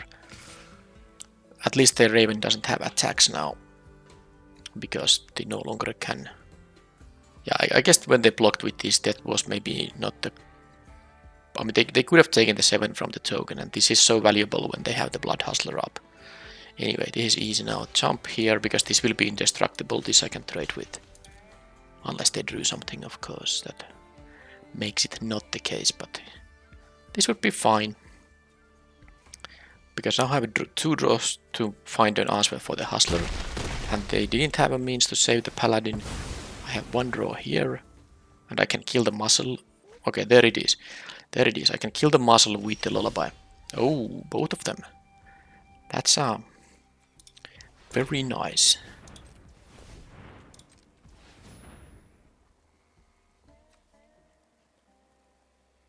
Well, I don't actually need the swamp for or anything, so let's use this here. Let's try this first. Make them use mana for the Hustler. They didn't use it on their own turn for some reason. Maybe they have a means, some other use for the mana.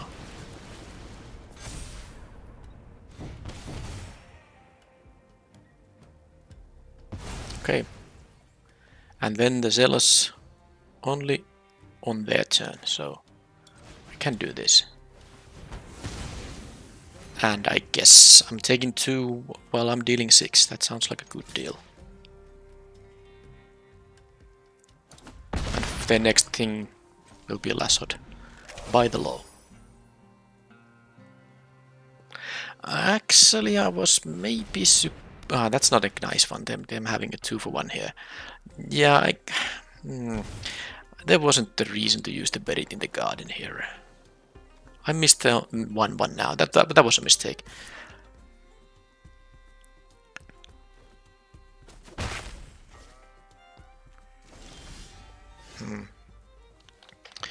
Okay.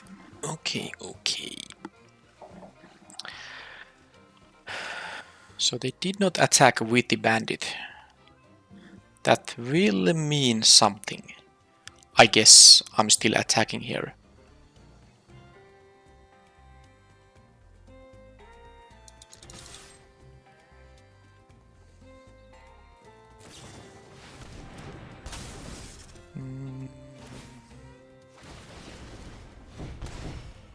Okay.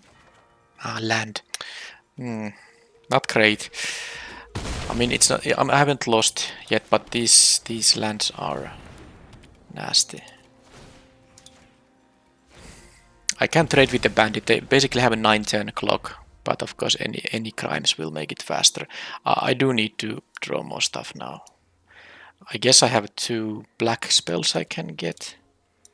Both of them are really good. I could get an Honest Rat Stain and with the crime. Boombox, that doesn't kill enchantments, but it does kill lands, and that helps against Buried in the Garden.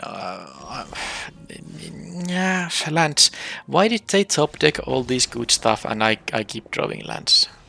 Now the thing is, they can blow up my creature and the land, and you know, release the Blood Hustler and start doing that thing. And with the Raven of Fell Omens, with me having only lands, there's no win here. That was just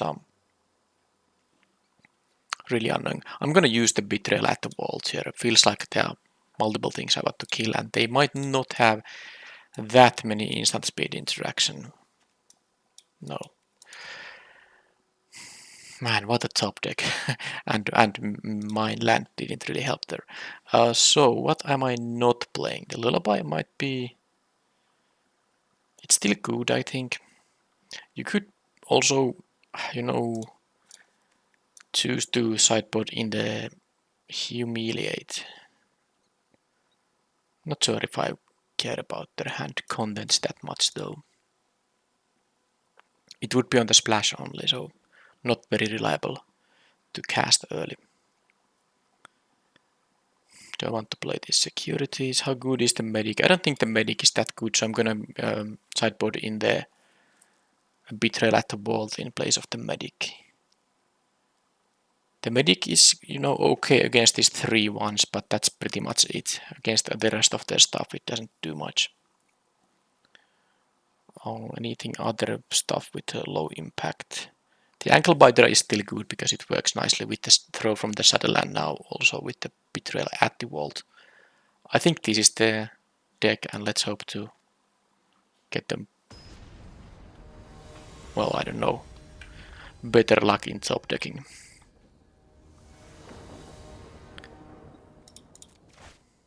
Okay, this is definitely a nice hand. Hey, have I ever returned anything with the Shepherd in this event? Maybe I have, but I'm not sure.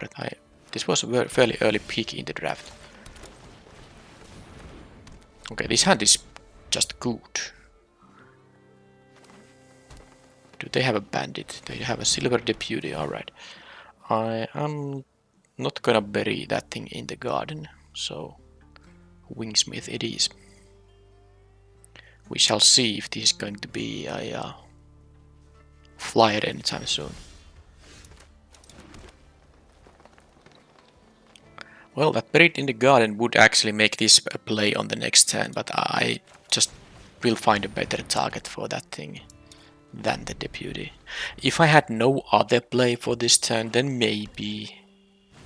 But the Wingsmith is definitely the correct choice. Huh.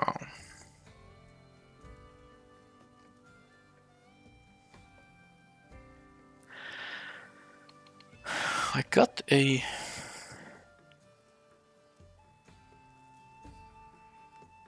security here, which I could, you know, plot, and this would gain flying and all that. But the problem here is they're gonna gain life with this thing if they have any crimes. So any kind of racing will be kinda annoying.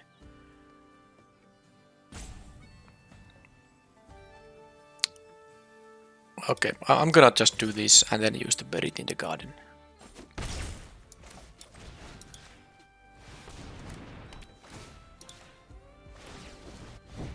That makes me have the Cactarantula up. Or this, you know, you don't have to plot it.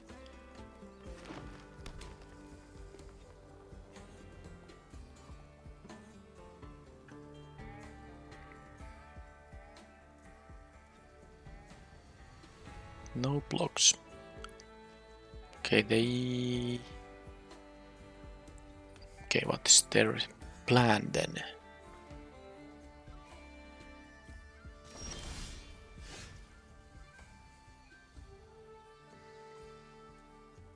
Well, it's not like I really care about the Wingsmith that much, so...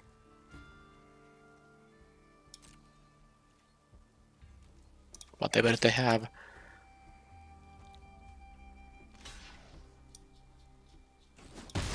Ah, they have the 2/2 flyer, I see. It's okay, I can do this. And this actually will be returned with the Shepherd of the Clouds.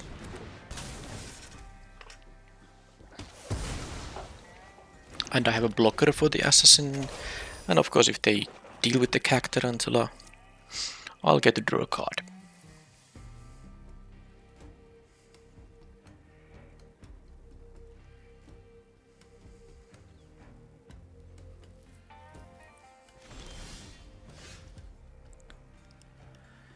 Okay, now it's a little bit too risky to play the Tumbleweed Rising when they can just remove the Cactarantula. So...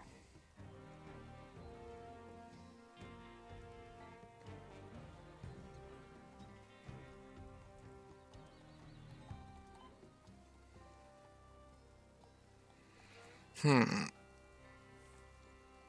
not going to bury that thing in the garden either.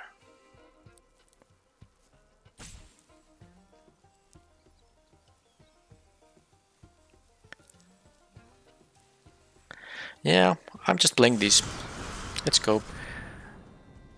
This doesn't need to be a 7-7. I was considering for a brief moment that I can somehow play so that I will plot this and the Cactarantula will be a 7-6 on the next turn, and then this will be a 7-7. But if the Cactarantula would survive, I would still, you know, have a 6-6. Right, they had a corrupted conviction, which is totally acceptable. So, do they have a root stain or something?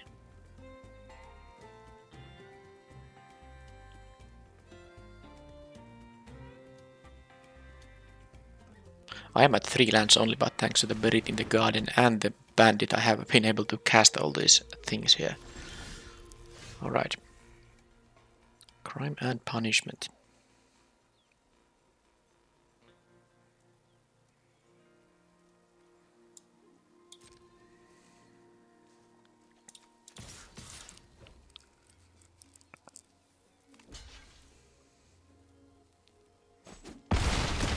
Alright, so they're gonna have another one of those flyers.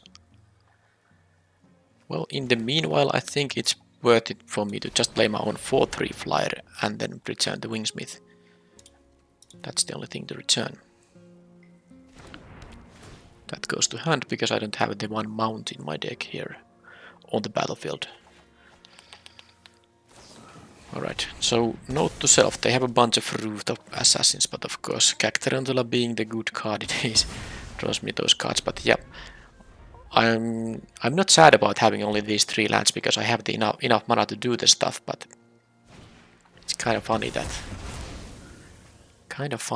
I still didn't draw the 4th land.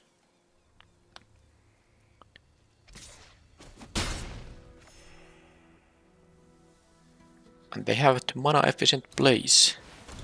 Rise of the Varmint, alright. Each artifact, creature and enchantment with mana value X, you can destroy all the tokens, and I have no tokens myself. So that sounds like something I could do. It will cost 2 mana. There's nothing here worth returning.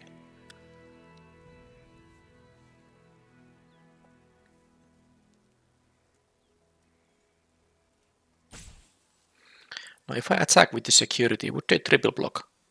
I don't know if I mind if they do that. But it might also be...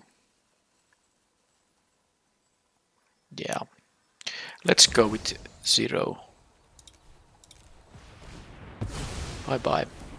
And I have 3 mana. I could either play the Windsmith or attack for a 5 and play the Vigilant. I could also play the Tumbleweed Rising here actually. That seems like a better idea. I don't think I'm going to get a better than 4-4 here. Let's go get the 2 mana 4-4 here. And of course they gain life from this thing, but I have 8 power, so the 2 life isn't gonna matter that much. And I of course have what? 1, 2, 3 removal spells in the hand, so it's not gonna be a problem at all. Another one of those. Now that's good to keep in mind. Betrayal will be now castable, so let's go for the attacks and see what kind of blocks they try to do.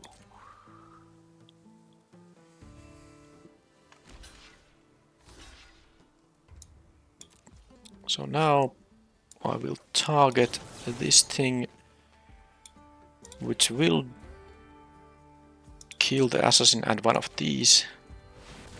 Untap the bandit, and this is gonna be hard for them to beat.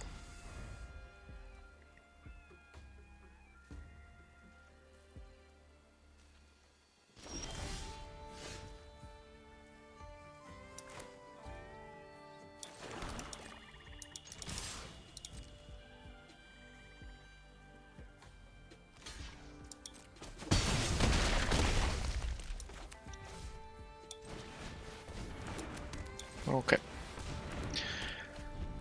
I don't think there's like a mass removal effect for those colors, so I was able to extend here.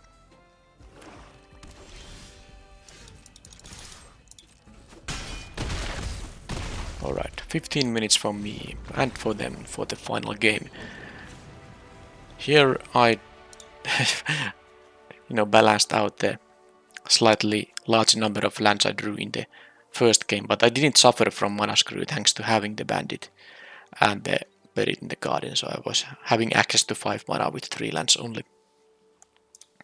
So they have these rooftop assassins, they have multiple Rise of the Varmints. I haven't seen like those self-mill cards, so I don't know how easily can they make a large bunch of those things.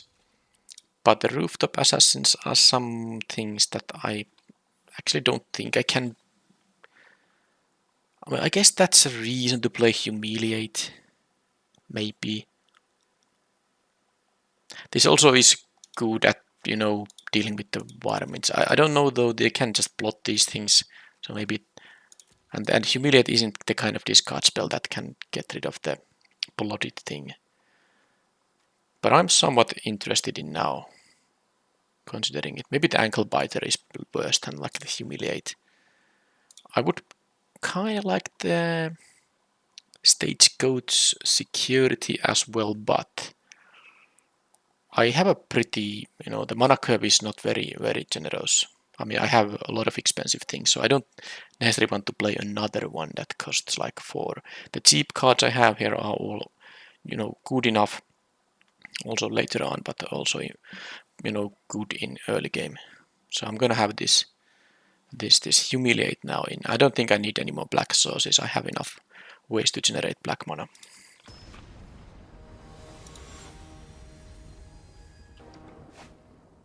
Alright, that's pretty good. Bandit. I have all the colors. I have the bandit. And they mulligan, and I have the Humiliate to get something from their hand while getting a +1/+1 counter or something. Probably something else than the bandit, but we'll see. I can play the flats. Okay, that land was not what I needed. And, okay. They did mulligan to 6, but I have now 7 lands and 2 spells. Right. Well, don't really know what to do here. I'm gonna humiliate them.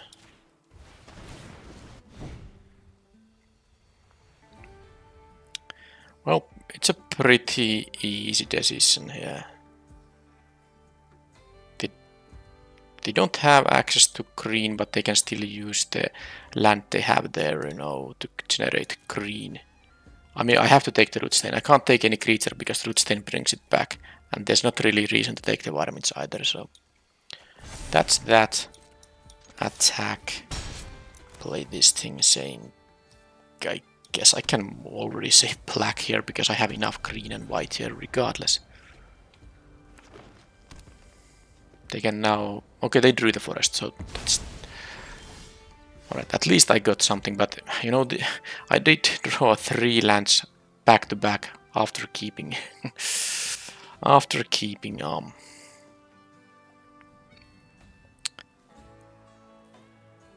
5-lander. Now I'm just thinking if I can use the Heath to cast the Paladin this turn and attack, but that's not how it goes. I cannot do that. But I can still get the mana from this thing. Play the tapped land now. Play this. I will only trade with this Paladin, but what can you do? Maybe I will get one of my enchantments that remove it. So the assassin won't do much, the varmints will be doing something at some point. Oh, they actually drew a 2-for-1 here. Yeah, that's gonna start making things go bad for me. When I played my crime committing land and I got one of my very few payoffs for it.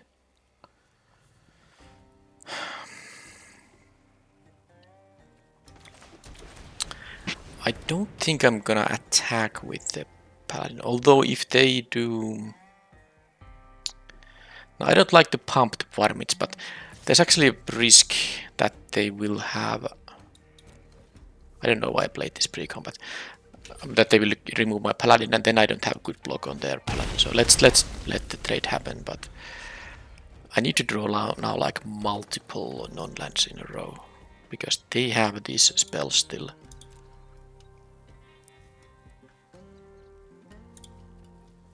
If I can get crime and punishment, I could crime their Rootstain to get my paladin. That would be really sweet. Okay. They can use this thing to kill my thing. I think it's worth it waiting until I get a crime. So, and I'm now regretting playing this. I actually didn't remember that the Vigilante is still a live draw in the deck. Because I can make this into a 5-power double strike trampler with the Alchemist. So I'm going to wait for it. I'm not sure if I want to attack with the Bristle Bandit. They're gonna play their annoying assassin here though. I'll start gaining life. But I'm gonna wait for a little bit. Because if I trade with the Plunderer, they just make even better varmints here. That's really annoying. I need to draw one of my removal spells on the assassin, I think. They can now do that with the varmints thing. Start gaining some life.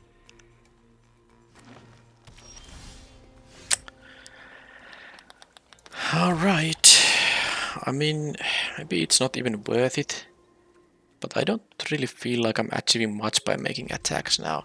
Because they will trade with the Plunderer and that means another extra varmint. I have, what, 2 Cactarantulas, I have a lot of removal on the Assassin.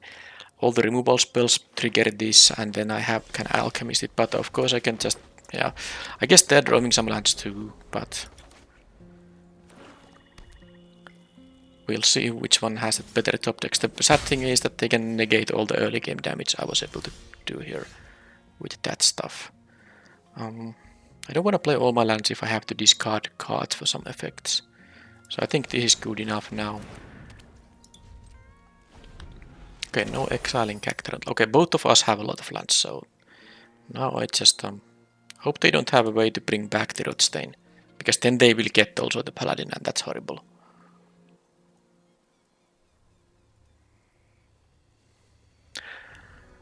I also have the Badlands Revival in my deck. It would be sweet to draw that particular card.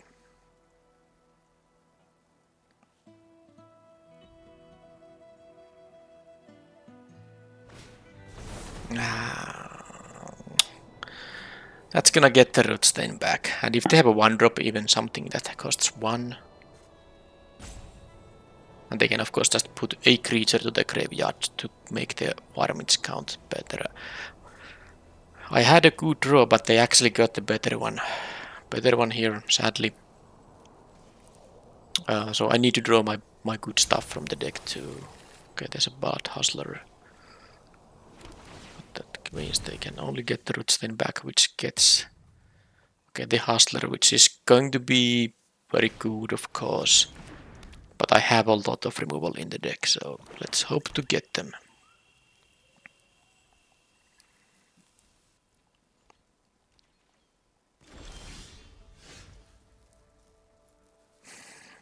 I'm really tempted to wait with the Alchemist here. But I guess I could now make this attack for 9. It's kind of the same as this being like a 5-power double striker trampler. If this is a 9-7, they are not... I guess they could be making some blocks there. But they would have to block with the Rotstain. They can make this into a 2-2, but if they block with the Hustler, I don't actually care. That's fine for me. But they can block with all the rest of the stuff.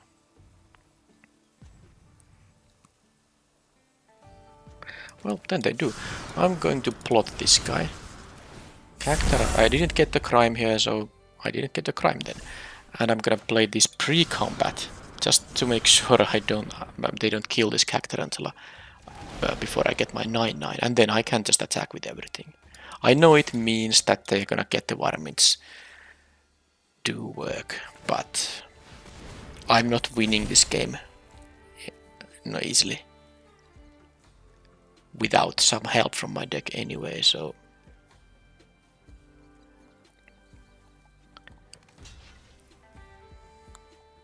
it would have been really nice to get the double strike on this thing, but me playing this land for no reason, because with the lands I have, I never needed to play this. I could have played the untapped lands and have this crime happen. Of course, I do have a 9-9, and this is now some number of damage I can deal here. I guess I can now play a land, because if I have to discard something, it won't matter. But they can attack with the life linker. I'm at 16, I'm not dying yet. This is gonna produce them.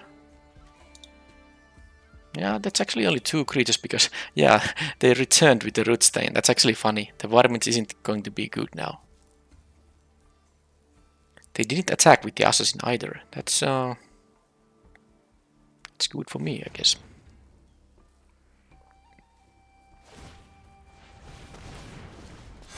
As long as they don't get a Death Toucher or just, removal spell on this thing, it's pretty good. Okay, so now if I kill... No, this is 2, 3, and 4. I have a 0, 2, and 0. 0, 2, and 6, I mean. So the punishment... Crime can get me something. So if they kill Cactarantula now, by, blocking with Rootstain, that would be great. Okay, so I'm of course going to do this attack now. Maybe they will double block Cactarantula to kill it. No, they jump. I mean, that's still fine if they lose Rootstain here. They might have a Rooftop Assassin here, by the way. Anyway, I'm gonna get my Spinewoods Paladin. I could kill both of their Rooftop Assassins, but it's just not gonna be worth it. Put Rootstain on my side of the battlefield. I guess I can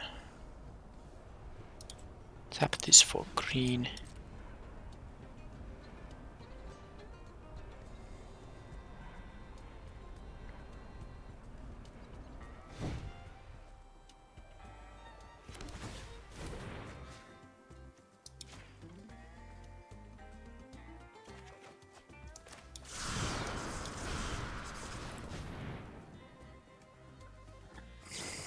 Okay, they had an answer, clean answer for the 9-9. But I have still... No, I need an answer for the Hustler. That's it. That is it. I guess I have the Cactarantula for the Assassin, so they can't just keep attacking there. But... yeah, they can make this into a 5-5 now, and on my turn they can make it into a 6-6. So I don't have an attack with the Spinewoods Paladin. I have only attack with the Cactarantula, and I think I need to leave the Cactarantula as a blocker. So... yeah, the Hustler is really nasty, but I have a lot of removal that can deal with it. The Deputy is kinda nonsense, so that's no big deal. They are supposed to attack with the Assassins now. They still don't. Land is bad. It's weird that they don't attack with the Assassins. They would be at 13, I would be at 13. Now, if I attack with the Cactarantula, it's not so great of an attack. Especially because they can jump block with the Deputy. And that's gonna give them another creature on the graveyard to make the varmints good. Better. Alright, so play the land, not attacks. I'm gonna not let them block with the Deputy and take 4 in the air. Game plan is to deal with the Hustler. This thing won the game in game 1 too. The game 1 was won by the Hustler. So let's hope game 3 doesn't end in the same way.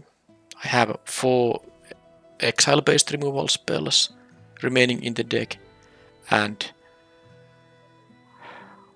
I have the throw from the saddle, which starts to be not good enough because they can have a 7/7 and an 8/8 on my turn. So one of the exile-based removal. Oh, that's not good enough because I can deal exactly 7 to it. That is really annoying. Well, that only means that I'm going to attack here with everything else, but it's not great. But I'm gonna do this. Finish off the... I do hope that the final card in their hand is not going to actually, remove their character until when I play that thing. They will have a lot of stuff in their graveyard and after this, because, the Rootstain is going to go to their graveyard as well. They did choose to not block with the Hustler at all, which is, understandable. For sure.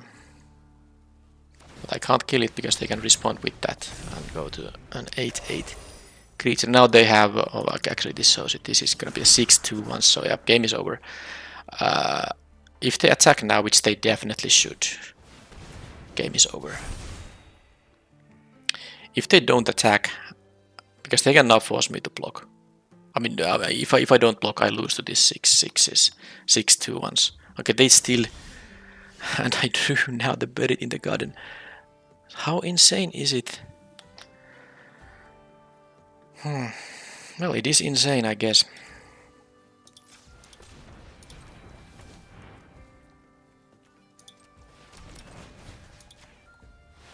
Unless they get the boombox again. Why didn't they attack with the Blood Hustler? They know I have removal on these things.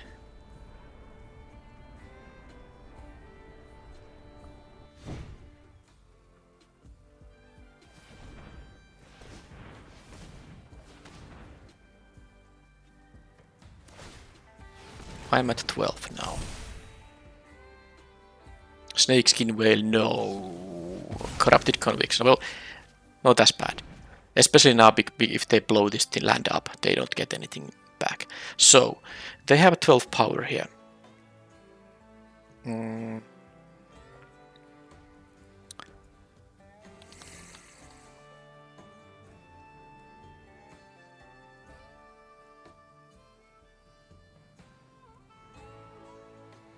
I think that means I will be doing this.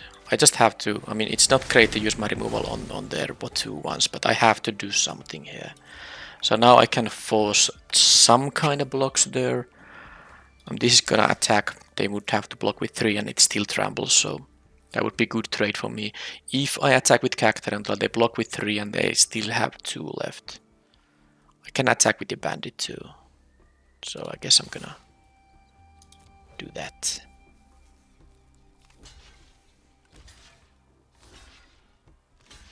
Okay, it's also possible they drew the other copy of the Varmints thing, and then I can't really beat them. They would have 7/2/1s now, and I can't beat that. Okay, there's the self-mill I was looking for. They mill me. Okay, there's land and a Buried in the Garden. Actually, the land makes it so that I'm not sad about this at all. There's a crater, okay. Well, they can... yeah, I need some non-lands now, definitely.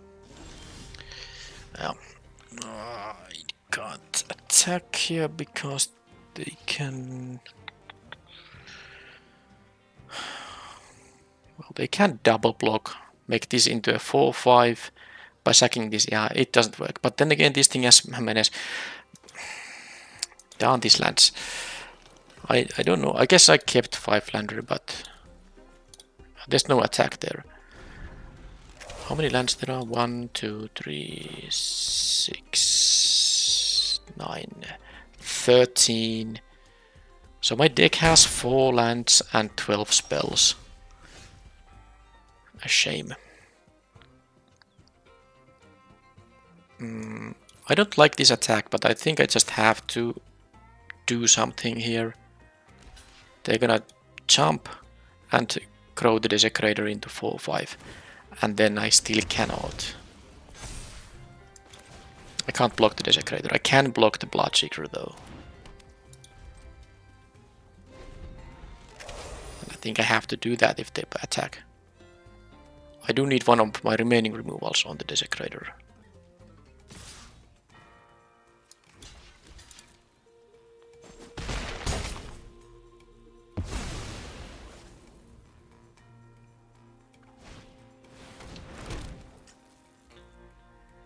They could have done that pre-combat to grow this guy more.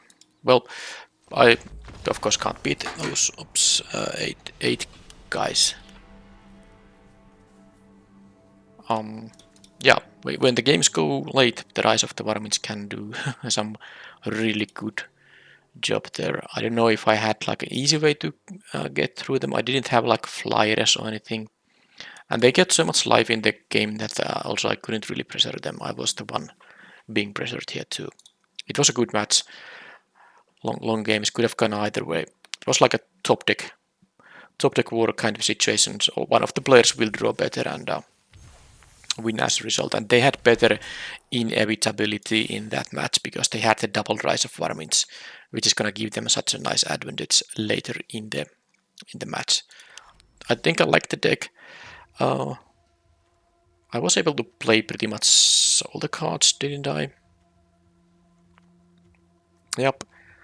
And deck functioned pretty well. There was a shortage of early game plays, high quality ones, but I didn't get punished too much by it.